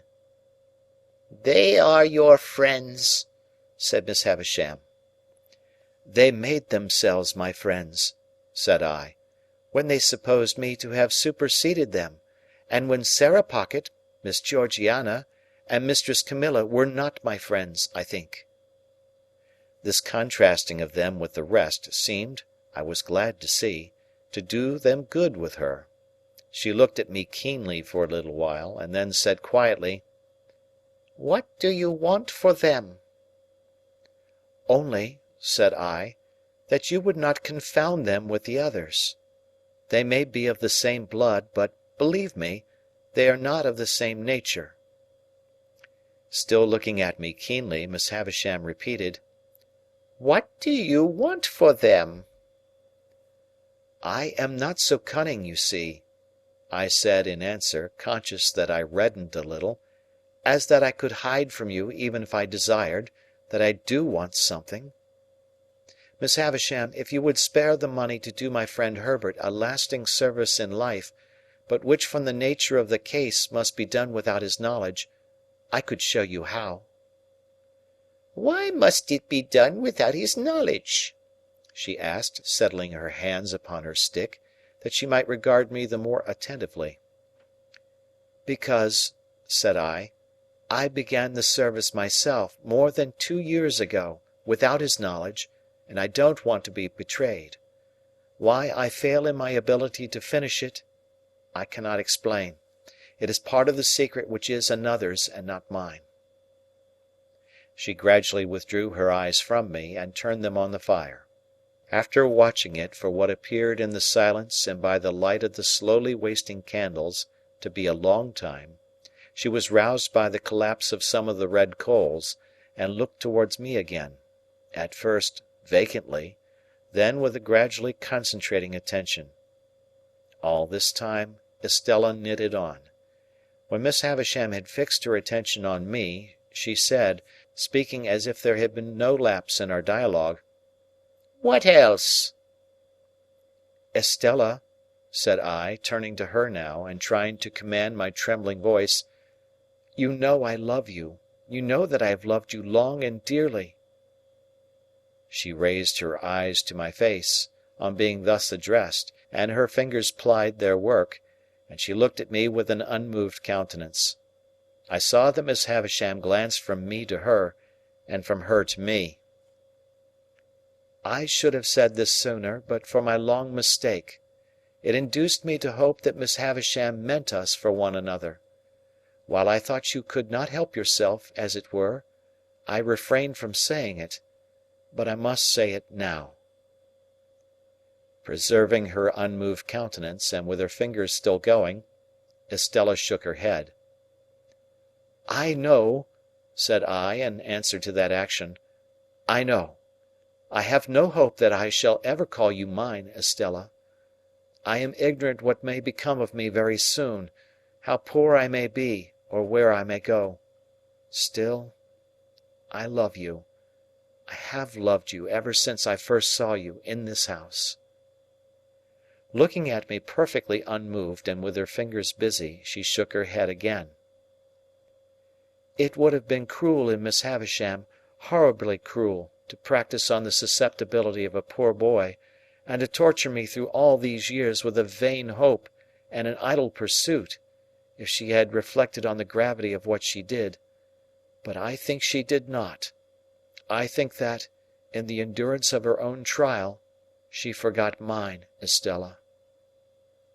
I saw Miss Havisham put her hand to her heart and hold it there, as she sat looking by turns at Estella and at me. "It seems," said Estella very calmly, "that there are sentiments, fancies, I don't know how to call them, which I am not able to comprehend. When you say you love me, I know what you mean, as a form of words, but nothing more. You address nothing in my breast. You touch nothing there. I don't care for what you say at all. I have tried to warn you of this, now, have I not?" I said, in a miserable manner, "Yes." "Yes, but you would not be warned, for you thought I did not mean it. Now, did you not think so?" "I thought and hoped you could not mean it. You, so young, untried, and beautiful, Estella. Surely it is not in nature." "It is in my nature," she returned. And then she added, with a stress upon the words, "It is in the nature formed within me. I make a great difference between you and all other people when I say so much. I can do no more." "Is it not true," said I, "that Bentley Drummle is in town here and pursuing you?" "It is quite true," she replied, referring to him with the indifference of utter contempt. "That you encourage him and ride out with him, and that he dines with you this very day?" She seemed a little surprised that I should know it, but again replied, "Quite true." "You cannot love him, Estella!" Her fingers stopped for the first time as she retorted rather angrily, "What have I told you? Do you still think, in spite of it, that I do not mean what I say?" "You would never marry him, Estella?" She looked towards Miss Havisham, and considered for a moment with her work in her hands. Then she said, "Why not tell you the truth? I am going to be married to him." I dropped my face into my hands, but was able to control myself better than I could have expected, considering what agony it gave me to hear her say those words. When I raised my face again, there was such a ghastly look upon Miss Havisham's that it impressed me, even in my passionate hurry and grief. "Estella, dearest Estella, do not let Miss Havisham lead you into this fatal step. Put me aside for ever. You have done so, I well know. but bestow yourself on some worthier person than Drummle. Miss Havisham gives you to him as the greatest slight and injury that could be done to the many far better men who admire you, and to the few who truly love you. Among those few there may be one who loves you even as dearly, though he has not loved you as long, as I. Take him, and I can bear it better for your sake." My earnestness awoke a wonder in her that seemed as if it would have been touched with compassion if she could have rendered me at all intelligible to her own mind. "I am going," she said again in a gentler voice, "to be married to him.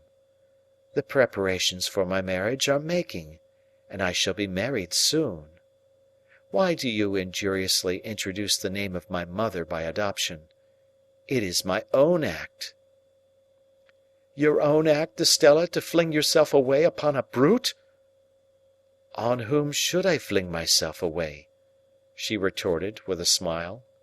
"Should I fling myself away upon the man who would the soonest feel, if people do feel such things, that I took nothing to him? There, it is done. I shall do well enough, and so will my husband. As to leading me into what you call this fatal step, Miss Havisham would have had me wait, and not marry yet. But I am tired of the life I have led, which has very few charms for me, and I am willing enough to change it. Say no more. We shall never understand each other." "Such a mean brute! Such a stupid brute!" I urged in despair. "Don't be afraid of my being a blessing to him," said Estella. "I shall not be that.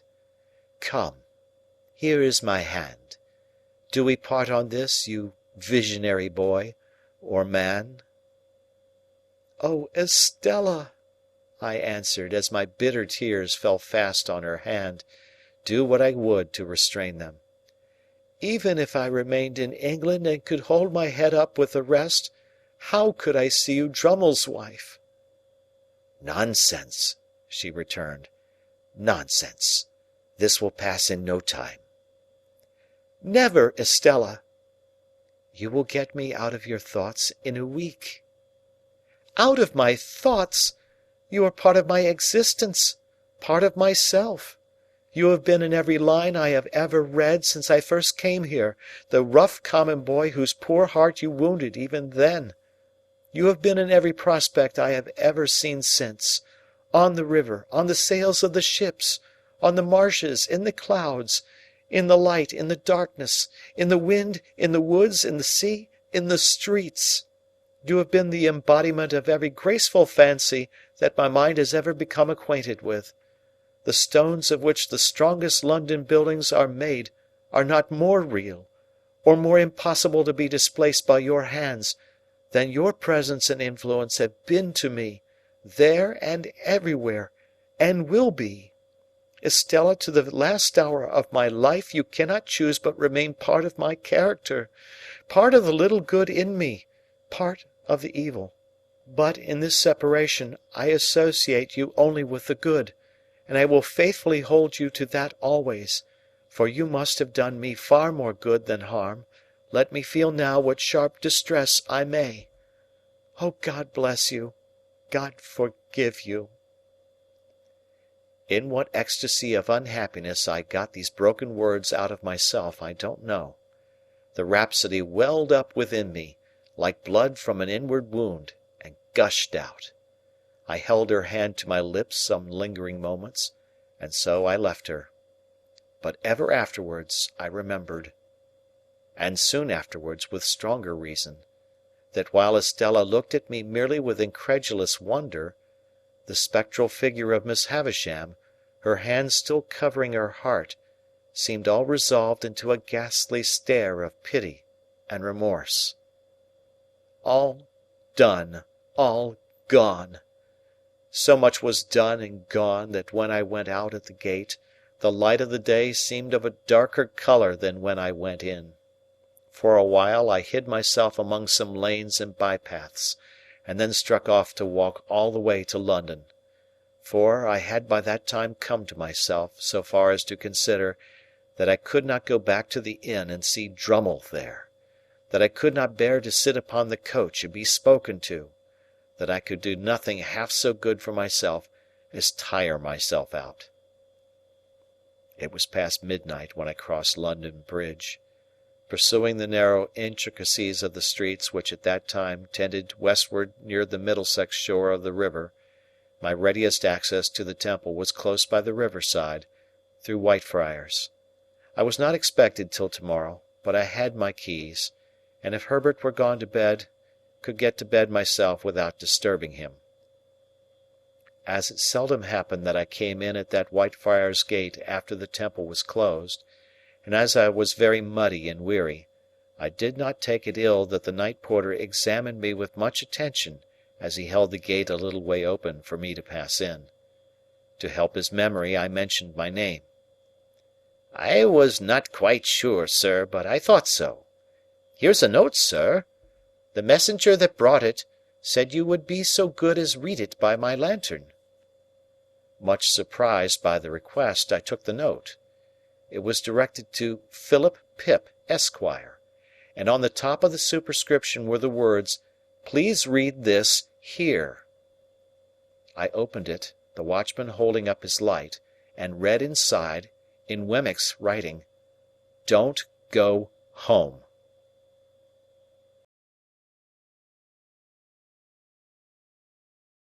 Chapter 45.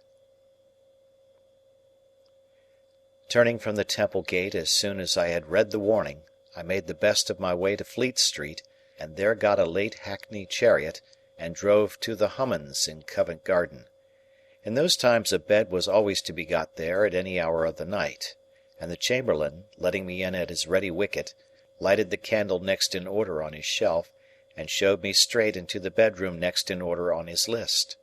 It was a sort of vault on the ground floor at the back, with a despotic monster of a four-post bedstead in it, straddling over the whole place, putting one of his arbitrary legs into the fireplace and another into the doorway, and squeezing the wretched little washing-stand in quite a divinely righteous manner.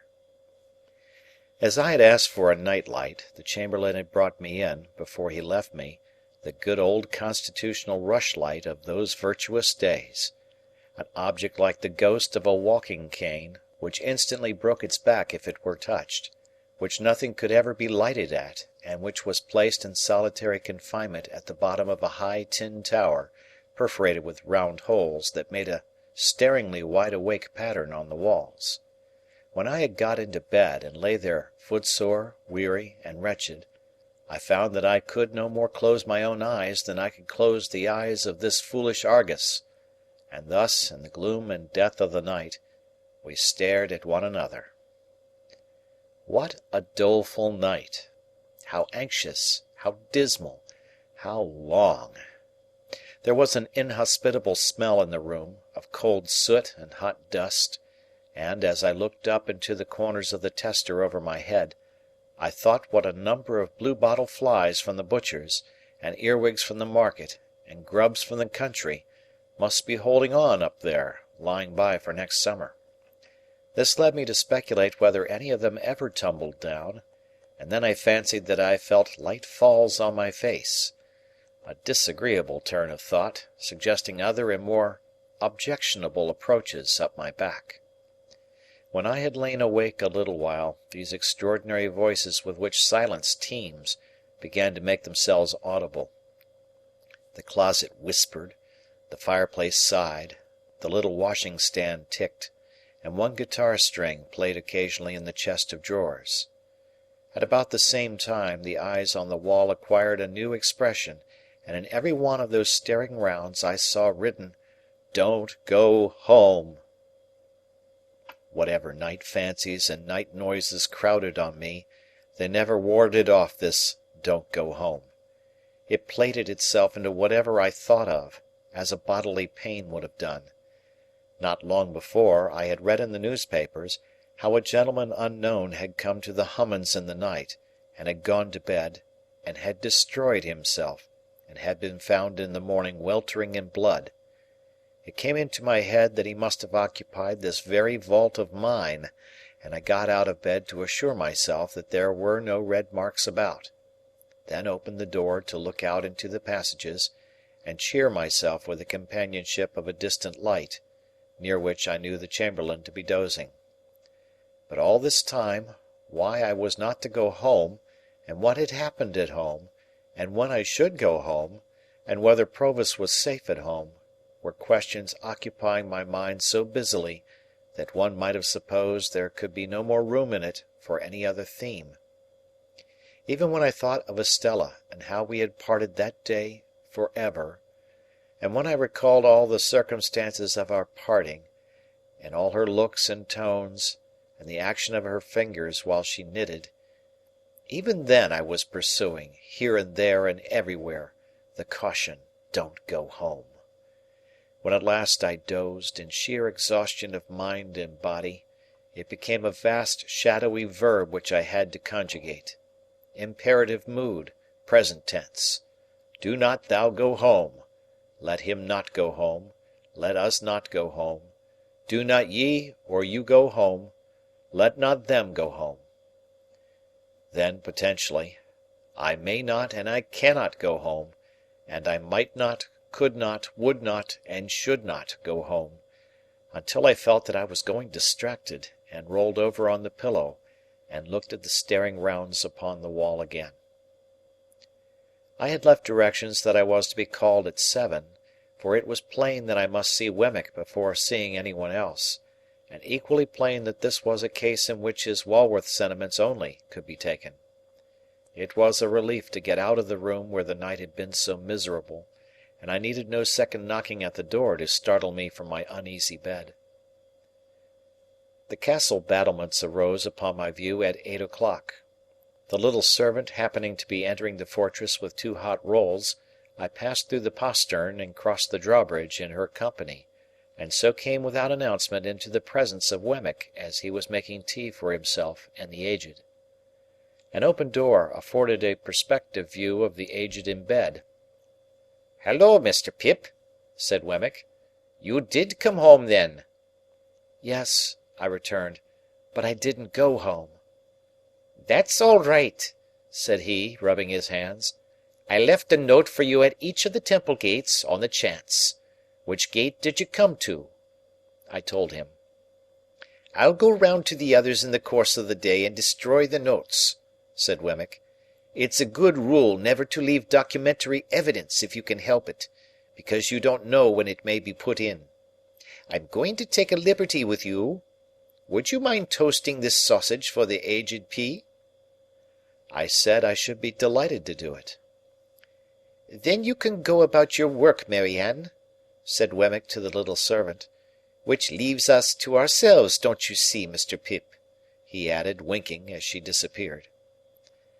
I thanked him for his friendship and caution, and our discourse proceeded in a low tone, while I toasted the Aged's sausage, and he buttered the crumb of the Aged's roll. "Now, Mr. Pip, you know," said Wemmick, "you and I understand one another. We are in our private and personal capacities, and we have been engaged in a confidential transaction before to-day. Official sentiments are one thing, we are extra-official."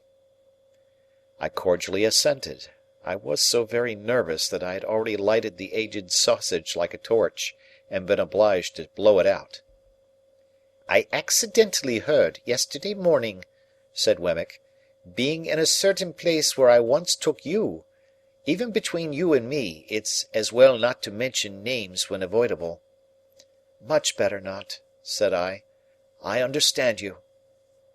"I heard there by chance yesterday morning," said Wemmick, "that a certain person not altogether of uncolonial pursuits, and not unpossessed of portable property, I don't know who it may really be, we won't name this person." "Not necessary," said I.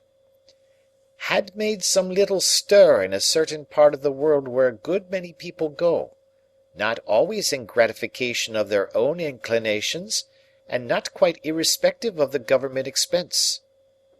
In watching his face, I made quite a firework of the Aged's sausage, and greatly discomposed both my own attention and Wemmick's, for which I apologized. by disappearing from such place, and being no more heard of thereabouts. From which, said Wemmick, conjectures had been raised and theories formed. I also heard that you at your chambers in Garden Court, Temple, had been watched, and might be watched again. By whom? Said I. I wouldn't go into that, said Wemmick evasively. It might clash with official responsibilities. I heard it, as I have in my time heard other curious things in the same place. I don't tell it you on information received. I heard it. He took the toasting fork and sausage from me as he spoke, and set forth the Aged's breakfast neatly on a little tray. Previous to placing it before him, he went into the Aged's room with a clean white cloth, and tied the same under the old gentleman's chin, and propped him up, and put his nightcap on one side, and gave him quite a rakish air. Then he placed his breakfast before him with great care, and said, "All right, ain't you, Aged P.?" To which the cheerful Aged replied, "All right, John, my boy, all right." As there seemed to be a tacit understanding that the Aged was not in a presentable state, and was therefore to be considered invisible, I made a pretence of being in complete ignorance of these proceedings.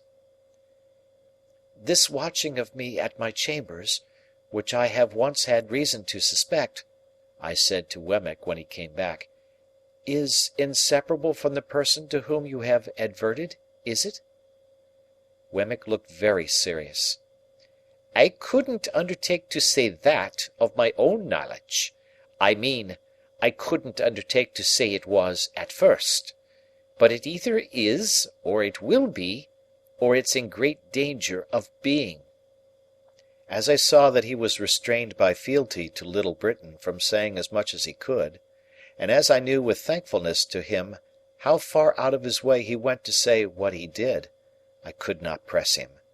But I told him, after a little meditation over the fire, that I would like to ask him a question, subject to his answering or not answering as he deemed right, and sure that his course would be right. He paused in his breakfast, and crossing his arms and pinching his shirt sleeves (his notion of indoor comfort was to sit without any coat), he nodded to me once to put my question.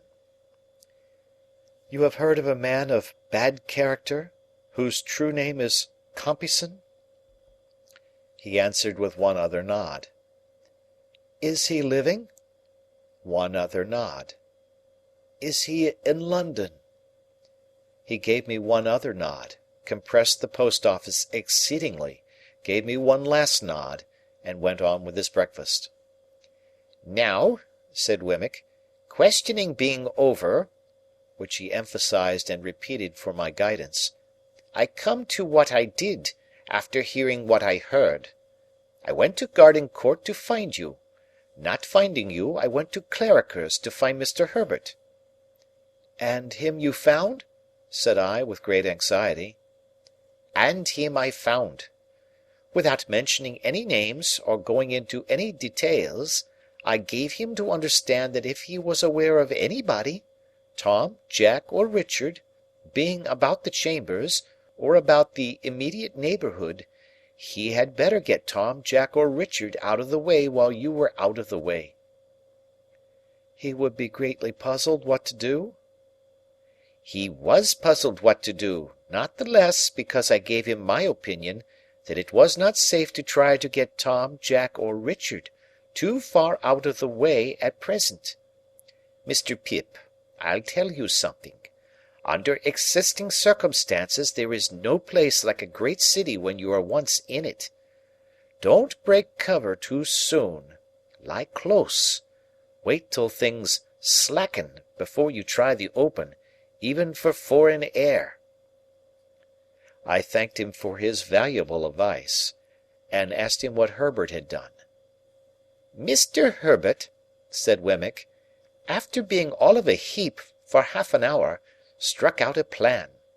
He motioned to me as a secret that he is courting a young lady who has, as no doubt you are aware, a bedridden pa, which pa, having been in the purser line of life, lies abed in a bow window where he can see the ships sail up and down the river. You are acquainted with the young lady, most probably?" "Not personally," said I. The truth was, that she had objected to me as an expensive companion who did Herbert no good, and that, when Herbert had first proposed to present me to her, she had received the proposal with such very moderate warmth, that Herbert had felt himself obliged to confine the state of the case to me, with a view to the lapse of a little time before I made her acquaintance. When I had begun to advance Herbert's prospects by stealth, I had been able to bear this with cheerful philosophy. He and his affianced, for their part, had naturally not been very anxious to introduce a third person into their interviews, and thus, although I was assured that I had risen in Clara's esteem, and though the young lady and I had long regularly interchanged messages and remembrances by Herbert, I had never seen her. However, I did not trouble Wemmick with these particulars. "The house with the bow window," said Wemmick, "being by the river side, down the pool there between Limehouse and Greenwich, and being kept, it seems, by a very respectable widow who has a furnished upper floor to let. Mr. Herbert put it to me. What did I think of that, as a temporary tenement for Tom, Jack, or Richard? Now, I thought very well of it, for 3 reasons I'll give you. That is to say, firstly, it's altogether out of all your beats, and is well away from the usual heap of streets great and small. Secondly, without going near it yourself, you could always hear of the safety of Tom, Jack, or Richard, through Mr. Herbert. Thirdly, after a while, and when it might be prudent, if you should want to slip Tom, Jack, or Richard on board a foreign packet-boat, there he is, ready." Much comforted by these considerations, I thanked Wemmick again and again, and begged him to proceed. "Well, sir, Mr. Herbert threw himself into the business with a will, and by 9 o'clock last night he housed Tom, Jack, or Richard, whichever it may be, you and I don't want to know, quite successfully. At the old lodgings it was understood that he was summoned to Dover, and in fact he was taken down the Dover road and cornered out of it. Now, another great advantage of all this is, that it was done without you, and when, if any one was concerning himself about your movements, you must be known to be ever so many miles off and quite otherwise engaged. This diverts suspicion and confuses it, and for the same reason I recommended that, even if you came back last night, you should not go home. It brings in more confusion, and you want confusion." Wemmick, having finished his breakfast, here looked at his watch and began to get his coat on. "And now, Mr. Pip," said he, with his hands still in the sleeves, "I have probably done the most I can do, but if I can ever do more, from a Walworth point of view, and in a strictly private and personal capacity, I shall be glad to do it. Here's the address. There can be no harm in your going here to-night, and seeing for yourself that all is well with Tom, Jack, or Richard, before you go home, which is another reason for your not going home last night. But, after you have gone home, don't go back here. You are very welcome, I am sure, Mr. Pip." His hands were now out of his sleeves, and I was shaking them. "And let me finally impress one important point upon you." He laid his hands upon my shoulders, and added in a solemn whisper, "Avail yourself of this evening to lay hold of his portable property. You don't know what may happen to him. Don't let anything happen to the portable property." Quite despairing of making my mind clear to Wemmick on this point, I forbore to try. "Time's up," said Wemmick, "and I must be off. If you had nothing more pressing to do than to keep here till dark, that's what I should advise. You look very much worried, and it would do you good to have a perfectly quiet day with the Aged. He'll be up presently, and a little bit of— You remember the pig?" "Of course," said I. "Well, and a little bit of him. That sausage you toasted was his, and he was in all respects a first-rater. Do try him, if it is only for old acquaintance' sake. Good-bye, aged parent," in a cheery shout. "All right, John, all right, my boy," piped the old man from within. I soon fell asleep before Wemmick's fire, and the Aged and I enjoyed one another's society by falling asleep before it more or less all day. We had loin of pork for dinner, and greens grown on the estate, and I nodded at the Aged with a good intention whenever I failed to do it drowsily. When it was quite dark, I left the Aged preparing the fire for toast, and I inferred from the number of teacups, as well as from his glances at the two little doors in the wall, that Miss Skiffins was expected.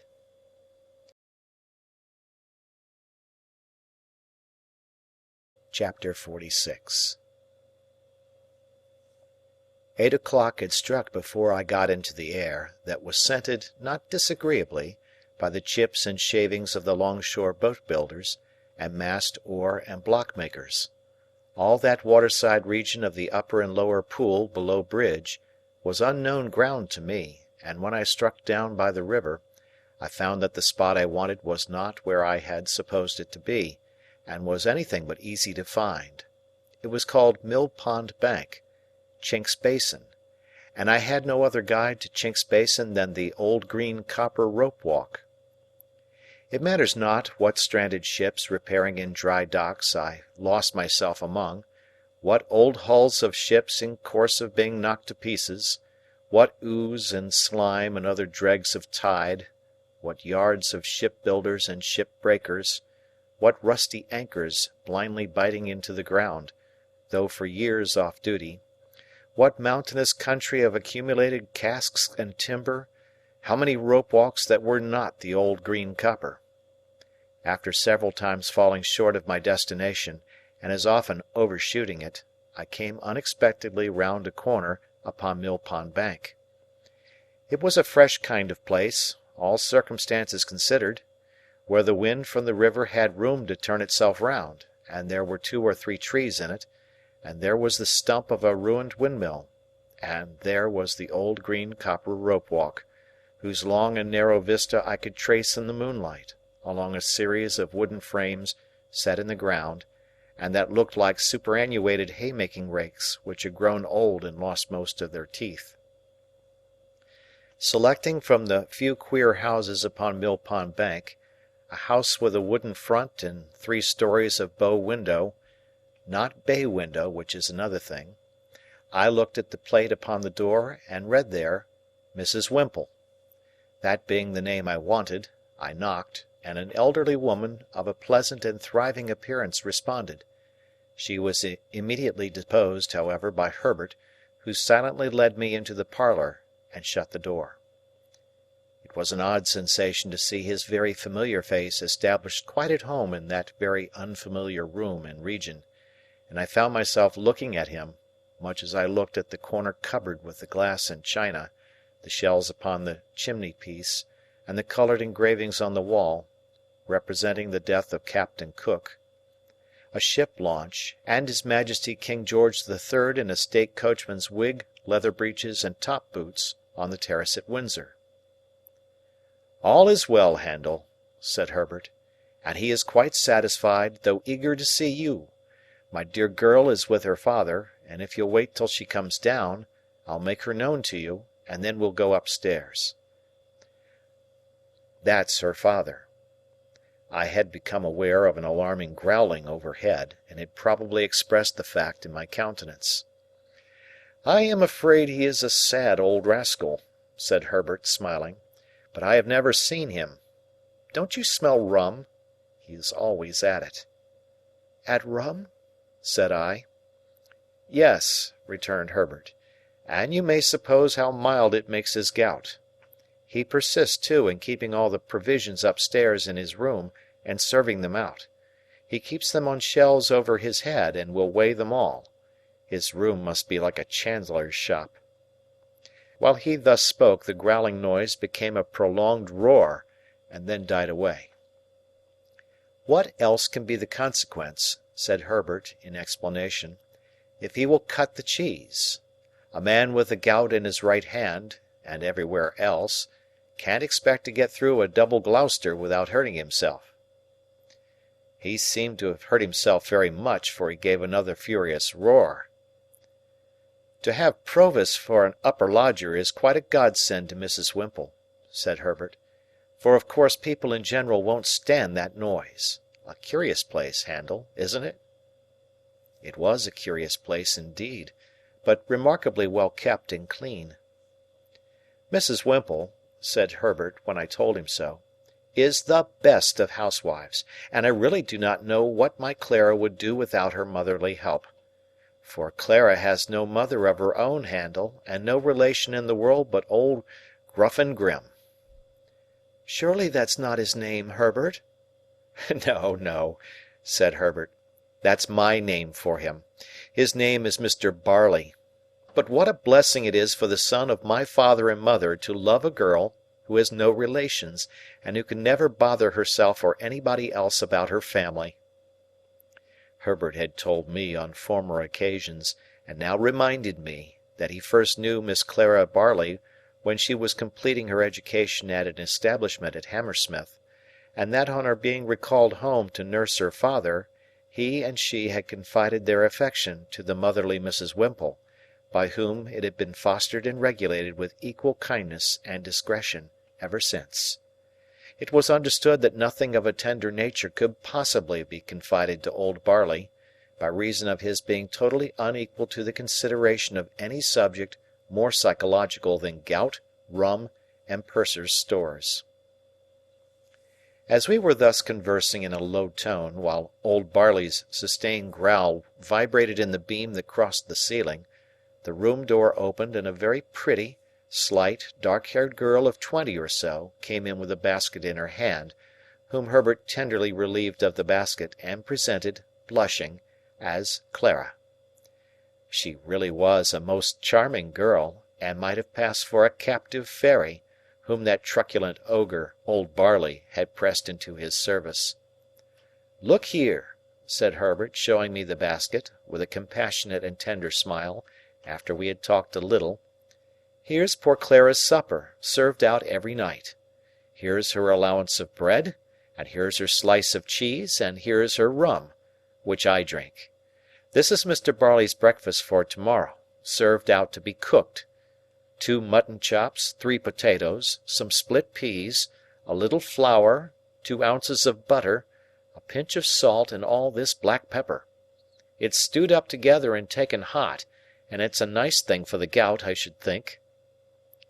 There was something so natural and winning in Clara's resigned way of looking at these stores in detail, as Herbert pointed them out, and something so confiding, loving, and innocent in her modest manner of yielding herself to Herbert's embracing arm, and something so gentle in her, so much needing protection on Mill Pond Bank, by Chink's Basin, and the old green copper rope walk, with old Barley growling in the beam, that I would not have undone the engagement between her and Herbert for all the money in the pocket-book I had never opened. I was looking at her with pleasure and admiration, when suddenly the growl swelled into a roar again, and a frightful bumping noise was heard above, as if a giant with a wooden leg was trying to bore it through the ceiling to come at us. Upon this Clara said to Herbert, "Papa wants me, darling," and ran away. "There is an unconscionable old shark for you," said Herbert. "What do you suppose he wants now, Handel?" "I don't know," said I. "Something to drink?" "That's it!" cried Herbert, as if I had made a guess of extraordinary merit. "He keeps his grog ready mixed in a little tub on the table. Wait a moment, and you'll hear Clara lift him up to take some. There he goes!" Another roar, with a prolonged shake at the end. "Now," said Herbert, as it was succeeded by silence, "he's drinking." "Now," said Herbert, as the growl resounded in the beam once more, "he's down again on his back." Clara returned soon afterwards, and Herbert accompanied me upstairs to see our charge. As we passed Mr. Barley's door, he was heard hoarsely muttering within, in a strain that rose and fell like wind. the following refrain, in which I substitute good wishes for something quite the reverse. "Ahoy, bless your eyes, there's old Bill Barley. Here's old Bill Barley, bless your eyes. Here's old Bill Barley on the flat of his back, by the Lord. Lying on the flat of his back like a drifting old dead flounder. Here's your old Bill Barley, bless your eyes. Ahoy, bless you." In this strain of consolation Herbert informed me the invisible Barley would commune with himself by the day and night together, often while it was light, having at the same time one eye at a telescope which was fitted on his bed for the convenience of sweeping the river. In his 2 cabin rooms at the top of the house, which were fresh and airy, and in which Mr. Barley was less audible than below, I found Provis comfortably settled. He expressed no alarm, and seemed to feel none that was worth mentioning, but it struck me that he was softened. Indefinably, for I could not have said how, and could never afterwards recall how when I tried, but certainly. The opportunity that the day's rest had given me for reflection had resulted in my fully determining to say nothing to him respecting Compeyson.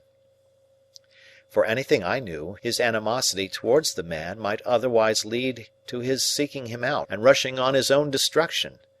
Therefore, when Herbert and I sat down with him by his fire, I asked him first of all whether he relied on Wemmick's judgment and sources of information. "Ay, ay, dear boy," he answered with a grave nod.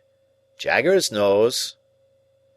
"Then I have talked with Wemmick," said I, "and have come to tell you what caution he gave me, and what advice." This I did accurately, with the reservation just mentioned, and I told him how Wemmick had heard, in Newgate Prison, whether from officers or prisoners I could not say, that he was under some suspicion, and that my chambers had been watched; how Wemmick had recommended his keeping close for a time, and my keeping away from him, and what Wemmick had said about getting him abroad. I added, that of course when the time came I should go with him, or should follow close upon him, as might be safest in Wemmick's judgment. What was to follow that I did not touch upon, neither, indeed, was I at all clear or comfortable about it in my own mind, now that I saw him in that softer condition and in declared peril for my sake. As to altering my way of living by enlarging my expenses, I put it to him whether in our present unsettled and difficult circumstances it would not be simply ridiculous if it were no worse. He could not deny this, and indeed was very reasonable throughout.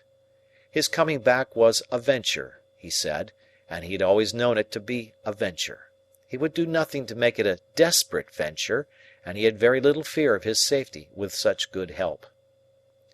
Herbert, who had been looking at the fire and pondering, here said that something had come into his thoughts, arising out of Wemmick's suggestion, which it might be worth while to pursue. "We are both good watermen, Handel, and could take him down the river ourselves when the right time comes. No boat would then be hired for the purpose, and no boatman. That would save at least a chance of suspicion, and any chance is worth saving. Never mind the season.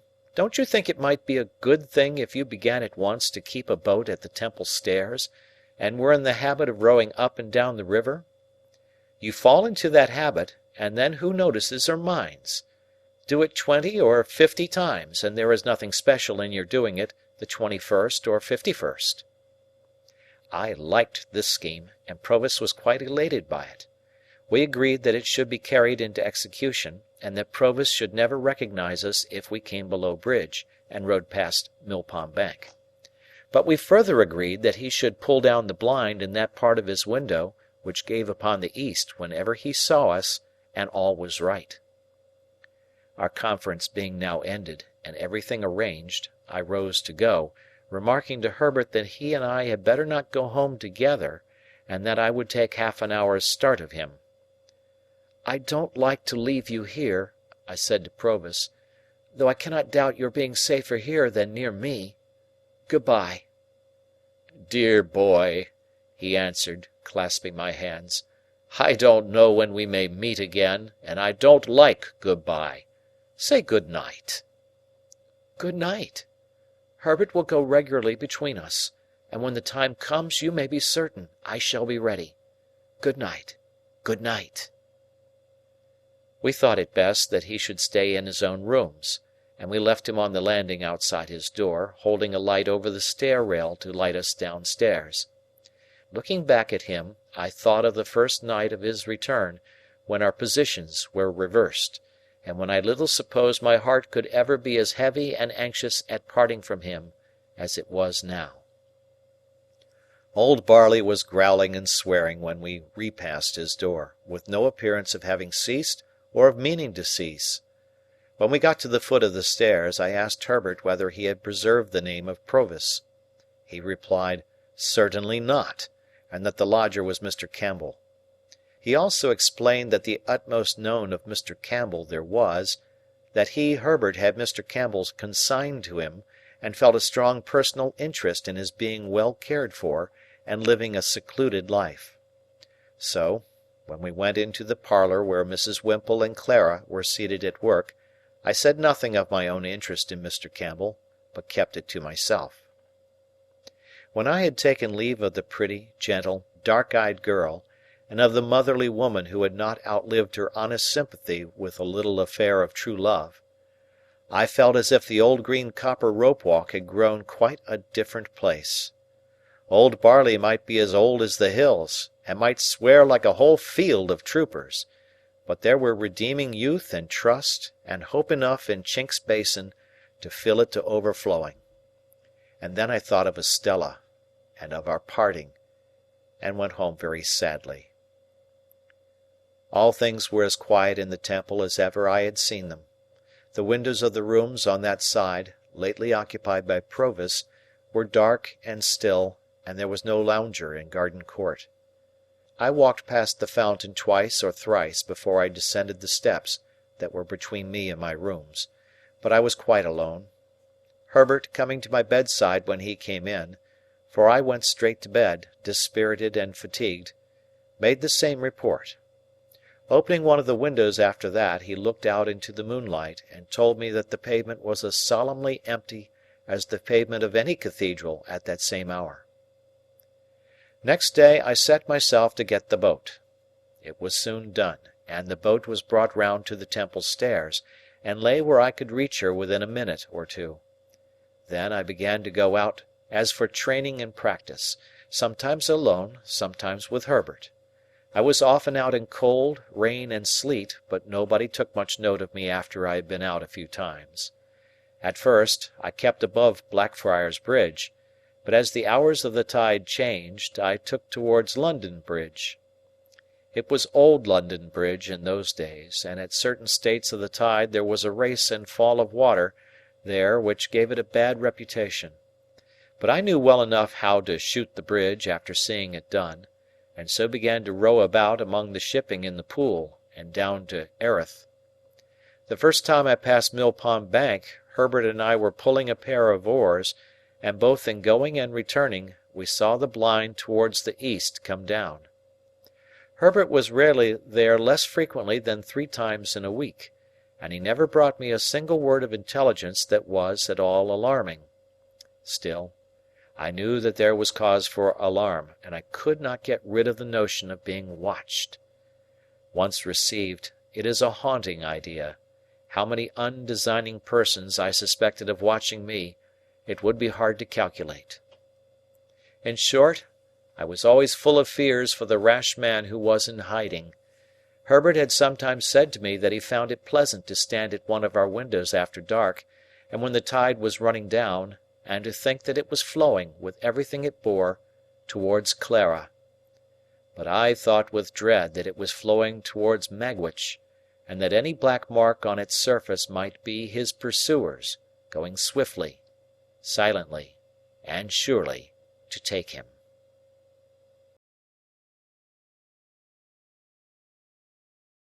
Chapter 47.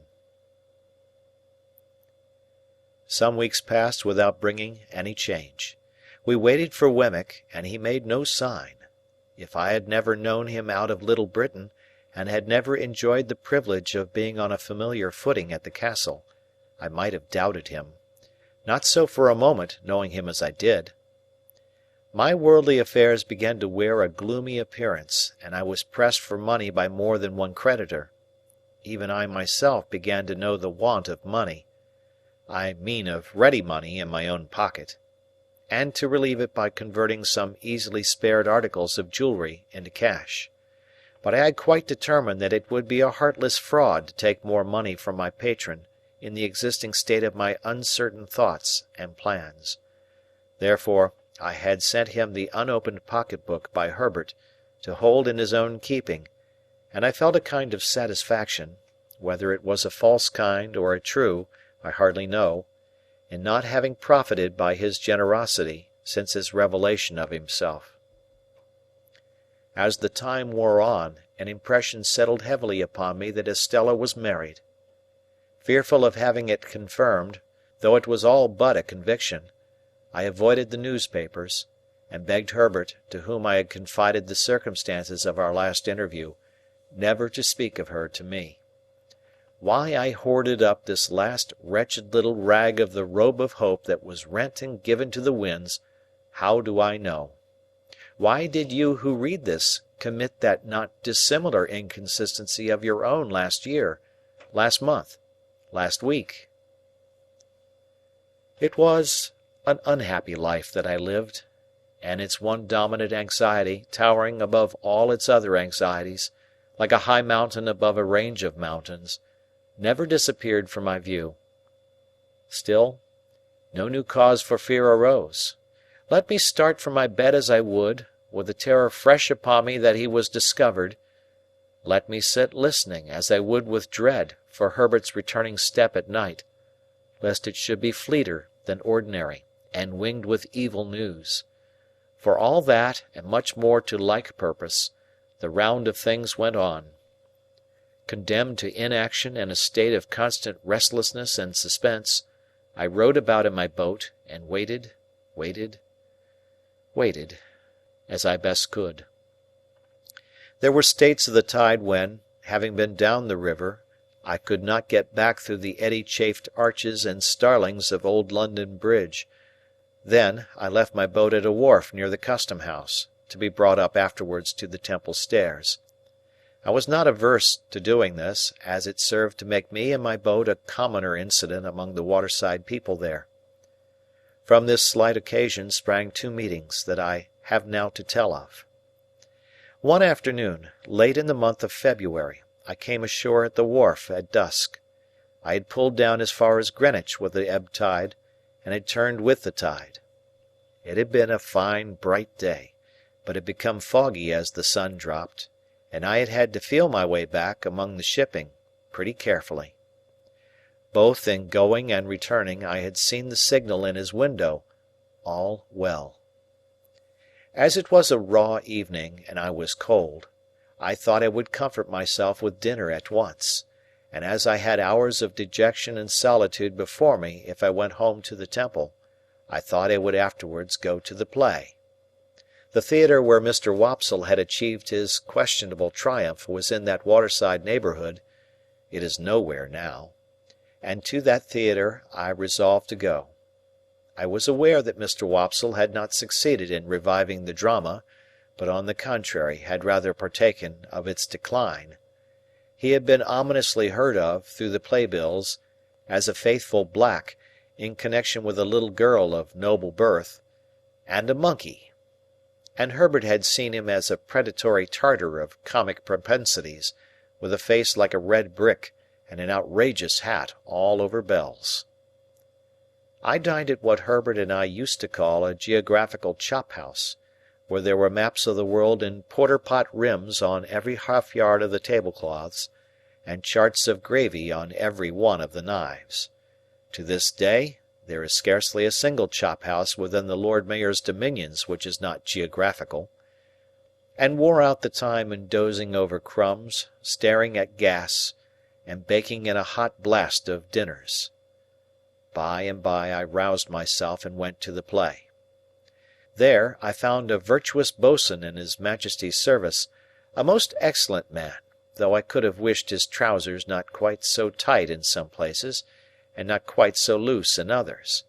who knocked all the little men's hats over their eyes, though he was very generous and brave, and who wouldn't hear of anybody's paying taxes, though he was very patriotic. He had a bag of money in his pocket, like a pudding in the cloth, and on that property married a young person in bed furniture, with great rejoicings, the whole population of Portsmouth, 9 in number at the last census, turning out on the beach to rub their own hands and shake everybody else's, and sing "Fill, fill."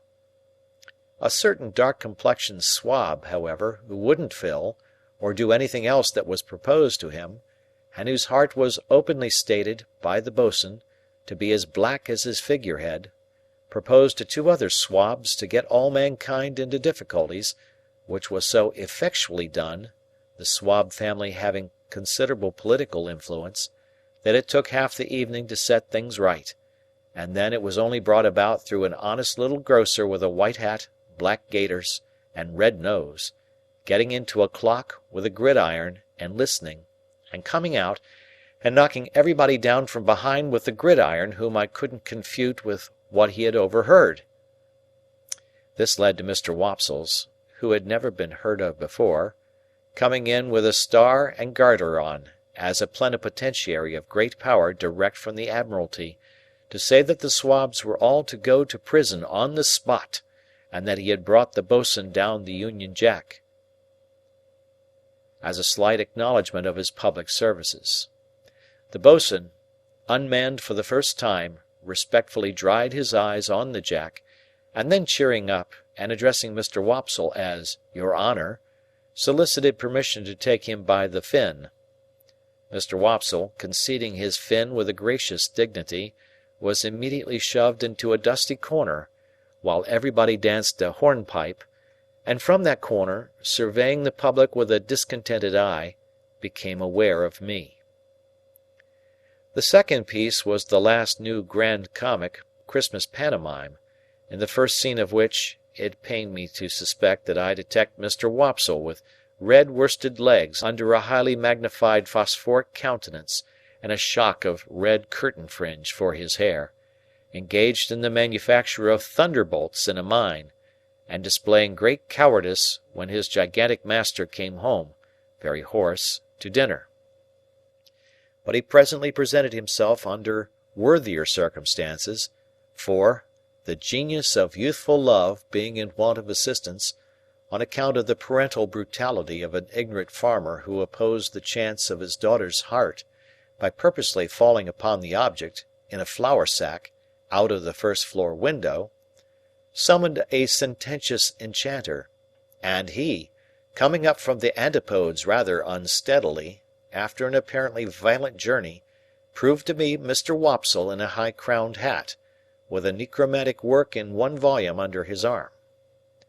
The business of this enchanter on earth being principally to be talked at, sung at, butted at, danced at, and flashed at with fires of various colours, he had a good deal of time on his hands, and I observed with great surprise that he devoted it to staring in my direction as if he were lost in amazement. There was something so remarkable in the increasing glare of Mr. Wopsle's eye, and he seemed to be turning so many things over in his mind, and to grow so confused, that I could not make it out. I sat thinking of it long after he had ascended to the clouds in a large watch-case, and still I could not make it out. I was still thinking of it when I came out of the theatre an hour afterwards, and found him waiting for me near the door. "How do you do?" said I, shaking hands with him as we turned down the street together. "I saw that you saw me." "Saw you, Mr. Pip?" he returned. "Yes, of course I saw you. But who else was there?" "Who else?" "It is the strangest thing," said Mr. Wopsle, drifting into his lost look again, "and yet I could swear to him." Becoming alarmed, I entreated Mr. Wopsle to explain his meaning. "Whether I should have noticed him at first but for your being there," said Mr. Wopsle, going on in the same lost way, "I can't be positive, yet I think I should." Involuntarily I looked round me, as I was accustomed to look round me when I went home, for these mysterious words gave me a chill. "Oh, he can't be in sight," said Mr. Wopsle. "He went out before I went off. I saw him go." Having the reason that I had for being suspicious, I even suspected this poor actor. I mistrusted a design to entrap me into some admission; therefore I glanced at him as we walked on together, but said nothing. "I had a ridiculous fancy that he must be with you, Mr. Pip, till I saw that you were quite unconscious of him, sitting behind you there, like a ghost." My former chill crept over me again, but I was resolved not to speak yet, for it was quite consistent with his words that he might be set on to induce me to connect these references with Provis. Of course, I was perfectly sure and safe that Provis had not been there. "I dare say you wonder at me, Mr. Pip. Indeed, I see you do. But it is so very strange. You will hardly believe what I am going to tell you. I could hardly believe it myself if you told me." "Indeed?" said I. "No, indeed. Mr. Pip, you remember in old times a certain Christmas day when you were quite a child, and I dined at Gargery's, and some soldiers came to the door to get a pair of handcuffs mended?" "I remember it very well." "And you remember that there was a chase after two convicts, and that we joined in it, and that Gargery took you on his back, and that I took the lead, and you kept with me as well as you could?" "I remember it all very well." Better than he thought, except the last clause. "And you remember that we came up with the two in a ditch, and that there was a scuffle between them, and that one of them had been severely handled and much mauled about the face by the other?" "I see it all before me." "And that the soldiers lighted torches, and put the two in the centre, and that we went on to see the last of them, over the black marshes, with a torchlight shining on their faces. I am particular about that, with the torchlight shining on their faces, when there was an outer ring of dark night all about us?" "Yes," said I. "I remember all that." "Then, Mr. Pip, one of those two prisoners sat behind you to-night. I saw him over your shoulder." Steady, I thought. I asked him then, "Which of the two do you suppose you saw?" "The one who had been mauled," he answered readily, "and I'll swear I saw him. The more I think of him, the more certain I am of him." "This is very curious," said I, with the best assumption I could put on of its being nothing more to me. "Very curious indeed." I cannot exaggerate the enhanced disquiet into which this conversation threw me, or the special and peculiar terror I felt at Compeyson's having been behind me, like a ghost. If he had ever been out of my thoughts for a few moments together since the hiding had begun, it was in those very moments when he was closest to me, and to think that I should be so unconscious and off my guard, after all my care, was as if I had shut an avenue of 100 doors to keep him out, and then had found him at my elbow. I could not doubt either that he was there, because I was there, and that, however slight an appearance of danger there might be about us, danger was always near and active. I put such questions to Mr. Wopsle as, "When did the man come in?" He could not tell me that. He saw me, and over my shoulder he saw the man. It was not until he had seen him for some time that he began to identify him, but he had from the first vaguely associated him with me, and known him as somehow belonging to me in the old village time. How was he dressed? Prosperously, but not noticeably otherwise, he thought, in black. Was his face at all disfigured? No, he believed not. I believed not too, for although in my brooding state I had taken no especial notice of the people behind me, I thought it likely that a face at all disfigured would have attracted my attention. When Mr. Wopsle had imparted to me all that he could recall or I extract, and when I had treated him to a little appropriate refreshment, after the fatigues of the evening, we parted. It was between 12 and 1 o'clock when I reached the Temple, and the gates were shut. No one was near me when I went in and went home. Herbert had come in, and we held a very serious council by the fire. But there was nothing to be done, saving to communicate to Wemmick what I had that night found out, and to remind him that we waited for his hint.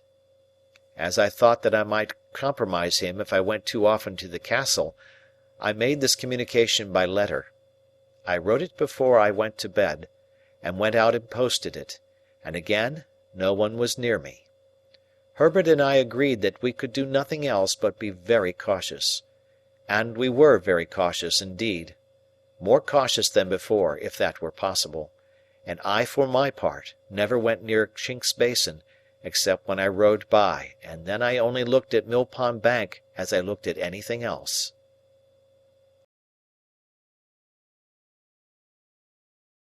Chapter 48. The second of the two meetings referred to in the last chapter occurred about a week after the first. I had again left my boat at the wharf below Bridge. The time was an hour earlier in the afternoon, and undecided where to dine, I had strolled up into Cheapside, and was strolling along it, surely the most unsettled person in all the busy concourse, when a large hand was laid upon my shoulder by some one overtaking me. It was Mr. Jaggers's hand, and he passed it through my arm. "As we are going in the same direction, Pip, we may walk together. Where are you bound for?" "For the Temple, I think," said I. "Don't you know?" said Mr. Jaggers. "Well," I returned, glad for once to get the better of him in cross-examination, "I do not know, for I have not made up my mind." "You are going to dine?" said Mr. Jaggers. "You don't mind admitting that, I suppose?" "No," I returned, "I don't mind admitting that." "And are not engaged?" "I don't mind admitting also that I am not engaged." "Then," said Mr. Jaggers, "come and dine with me." I was going to excuse myself when he added, "Wemmick's coming." So I changed my excuse into an acceptance, the few words I had uttered serving for the beginning of either, and we went along Cheapside and slanted off to Little Britain, where the lights were springing up brilliantly in the shop windows, and the street lamplighters, scarcely finding ground enough to plant their ladders on in the midst of the afternoon's bustle, were skipping up and down and running in and out, opening more red eyes in the gathering fog than my rushlight tower at the Hummons had opened white eyes in the ghostly wall. At the office in Little Britain there was the usual letter-writing, hand-washing, candle-snuffing, and safe-locking that closed the business of the day. As I stood idle by Mr. Jaggers's fire, its rising and falling flame made the two casts on the shelf look as if they were playing a diabolical game of bo-peep with me, while the pair of coarse fat office candles that dimly lighted Mr. Jaggers as he wrote in a corner were decorated with dirty winding-sheets, as if in remembrance of a host of hanged clients. We went to Gerrard Street all three together, in a hackney coach, and, as soon as we got there, dinner was served. Although I should not have thought of making in that place the most distant reference by so much as a look to Wemmick's Walworth sentiments, yet I should have had no objection to catching his eye now and then in a friendly way. But it was not to be done. He turned his eyes on Mr. Jaggers whenever he raised them from the table, and was as dry and distant to me as if there were twin Wemmicks, and this was the wrong one. "Did you send that note of Miss Havisham's to Mr. Pip, Wemmick?" Mr. Jaggers asked, soon after we began dinner. "No, sir," returned Wemmick. "It was going by post when you brought Mr. Pip into the office. Here it is." He handed it to his principal instead of to me. "It's a note of 2 lines, Pip," said Mr. Jaggers, handing it on, "sent up to me by Miss Havisham on account of her not being sure of your address. She tells me that she wants to see you on a little matter of business you mentioned to her. You'll go down?" "Yes," said I, casting my eyes over the note, which was exactly in those terms. "When do you think of going down?" "I have an impending engagement," said I, glancing at Wemmick, who was putting fish into the post-office, "that renders me rather uncertain of my time. At once, I think." "If Mr. Pip has the intention of going at once," said Wemmick to Mr. Jaggers, "he needn't write an answer, you know." Receiving this as an intimation that it was best not to delay, I settled that I would go to-morrow, and said so. Wemmick drank a glass of wine, and looked with a grimly satisfied air at Mr. Jaggers, but not at me. "So, Pip, our friend the Spider," said Mr. Jaggers, "has played his cards. He has won the pool." It was as much as I could do to assent. "Ha! He is a promising fellow, in his way, but he may not have it all his own way. The stronger will win in the end, but the stronger has to be found out first. If he should turn to and beat her—" "Surely," I interrupted, with a burning face and heart, "you do not seriously think that he is scoundrel enough for that, Mr. Jaggers?" "I didn't say so, Pip. I am putting a case. If he should turn to and beat her, he may possibly get the strength on his side. If it should be a question of intellect, he certainly will not. It would be chance work to give an opinion how a fellow of that sort will turn out in such circumstances, because it's a toss-up between two results." "May I ask what they are?" "A fellow like our friend the Spider," answered Mr. Jaggers, "either beats or cringes. He may cringe and growl, or cringe and not growl, but he either beats or cringes. Ask Wemmick his opinion." "Either beats or cringes," said Wemmick, not at all addressing himself to me. "So here's to Mrs. Bentley Drummle," said Mr. Jaggers, taking a decanter of choicer wine from his dumb-waiter, and filling for each of us and for himself, "and may the question of supremacy be settled to the lady's satisfaction. To the satisfaction of the lady and the gentleman it never will be. Now, Molly, Molly! Molly, Molly! How slow you are to-day!" She was at his elbow when he addressed her, putting a dish upon the table. As she withdrew her hands from it, she fell back a step or two, nervously muttering some excuse, and a certain action of her fingers as she spoke arrested my attention. "What's the matter?" said Mr. Jaggers. "Nothing. Only the subject we were speaking of," said I, "was rather painful to me." The action of her fingers was like the action of knitting. She stood looking at her master, not understanding whether she was free to go, or whether he had more to say to her and would call her back if she did go. Her look was very intent. Surely I had seen exactly such eyes and such hands on a memorable occasion very lately. He dismissed her, and she glided out of the room. But she remained before me as plainly as if she were still there. I looked at those hands, I looked at those eyes, I looked at that flowing hair, and I compared them with other hands, other eyes, other hair that I knew of, and with what those might be after 20 years of a brutal husband and a stormy life. I looked again at those hands and eyes of the housekeeper, and thought of the inexplicable feeling that had come over me when I last walked, not alone, in the ruined garden, and through the deserted brewery.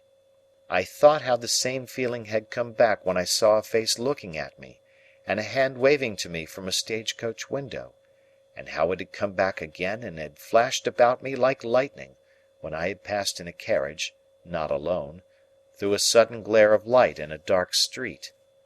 I thought how one link of association had helped that identification in the theatre, and how such a link, wanting before, had been riveted for me now, when I had passed by a chance, swift from Estella's name to the fingers with their knitting action, and the attentive eyes.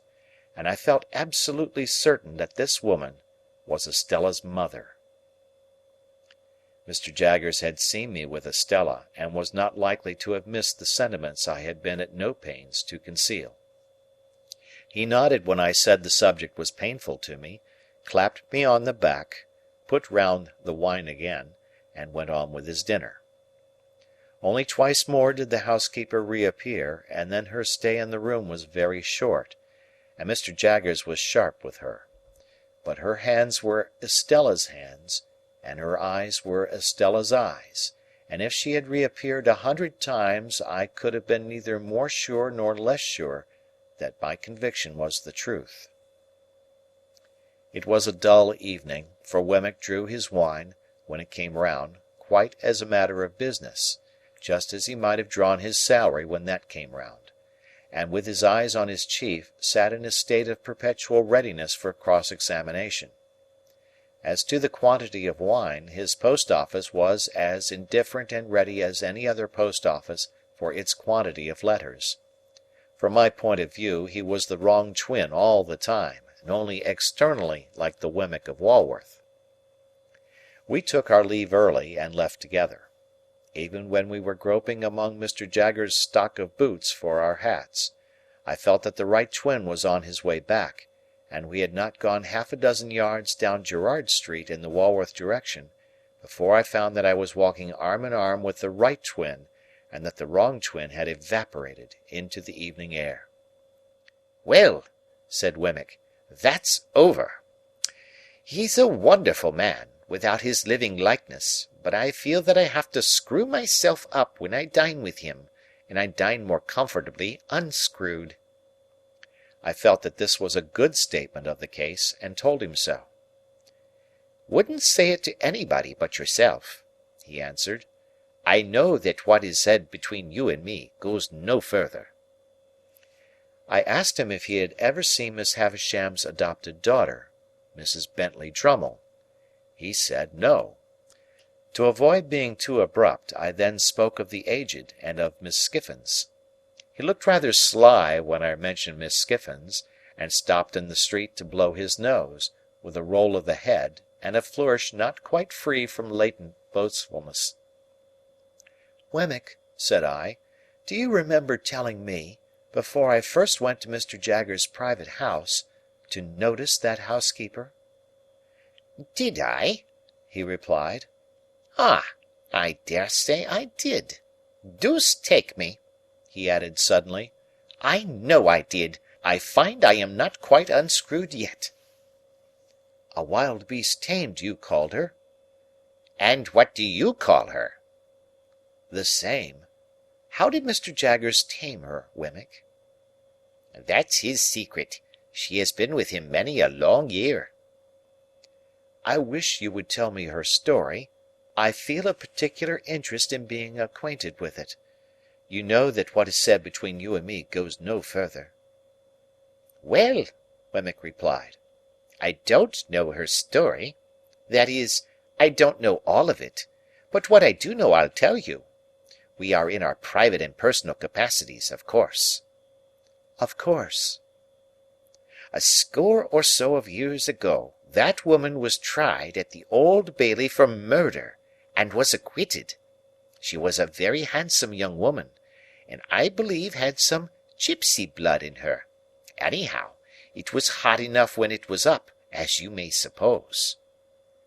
"But she was acquitted." "Mr. Jaggers was for her," pursued Wemmick with a look full of meaning, "and worked the case in a way quite astonishing. It was a desperate case, and it was comparatively early days with him then, and he worked it to general admiration. In fact, it may almost be said to have made him. He worked it himself at the police office, day after day, for many days, contending against even a committal, and at the trial, where he couldn't work it himself, sat under counsel, and, every one knew, put in all the salt and pepper. The murdered person was a woman a good 10 years older, very much larger, and very much stronger. It was a case of jealousy. They both led tramping lives, and this woman in Gerrard Street here had been married very young, over the broomstick, as we say, to a tramping man, and was a perfect fury in point of jealousy. The murdered woman, more a match for the man certainly in point of years, was found dead in a barn near Hounslow Heath. There had been a violent struggle, perhaps a fight. She was bruised and scratched and torn, and had been held by the throat at last and choked. Now, there was no reasonable evidence to implicate any person but this woman, and on the improbabilities of her having been able to do it, Mr. Jaggers principally rested his case. You may be sure," said Wemmick, touching me on the sleeve, "that he never dwelt upon the strength of her hands then, though he sometimes does now." I had told Wemmick of his showing us her wrists, that day of the dinner party. "Well, sir," Wemmick went on, "it happened, don't you see, that this woman was so very artfully dressed from the time of her apprehension that she looked much slighter than she really was. In particular, her sleeves are always remembered to have been so skilfully contrived that her arms had quite a delicate look. She had only a bruise or two about her, nothing for a tramp, but the backs of her hands were lacerated, and the question was it with finger-nails? Now, Mr. Jaggers showed that she had struggled through a great lot of brambles which were not as high as her face, but which she could not have got through and kept her hands out of, and bits of those brambles were actually found in her skin and put in evidence, as well as the fact that the brambles in question were found on examination to have been broken through, and to have little shreds of her dress and little spots of blood upon them here and there. But the boldest point he made was this. It was attempted to be set up, in proof of her jealousy, that she was under strong suspicion of having, at about the time of the murder, frantically destroyed her child by this man, some 3 years old, to revenge herself upon him. Mr. Jaggers worked that in this way. We say these are not marks of finger-nails, but marks of brambles, and we show you the brambles. You say they are marks of finger-nails, and you set up the hypothesis that she destroyed her child. You must accept all consequences of that hypothesis. For anything we know, she may have destroyed her child, and the child in clinging to her may have scratched her hands. What then? You are not trying her for the murder of her child. Why don't you? As to this case, if you will have scratches, we say that, for anything we know, you may have accounted for them, assuming for the sake of argument that you have not invented them. To sum up, sir," said Wemmick, "Mr. Jaggers was altogether too many for the jury, and they gave in." "Has she been in his service ever since?" "Yes, but not only that," said Wemmick. "She went into his service immediately after her acquittal, tamed as she is now. She has since been taught one thing and another in the way of her duties, but she was tamed from the beginning." "Do you remember the sex of the child?" "Said to have been a girl." "You have nothing more to say to me to-night?" "Nothing. I got your letter and destroyed it. Nothing." We exchanged a cordial good night, and I went home, with new matter for my thoughts, though with no relief from the old.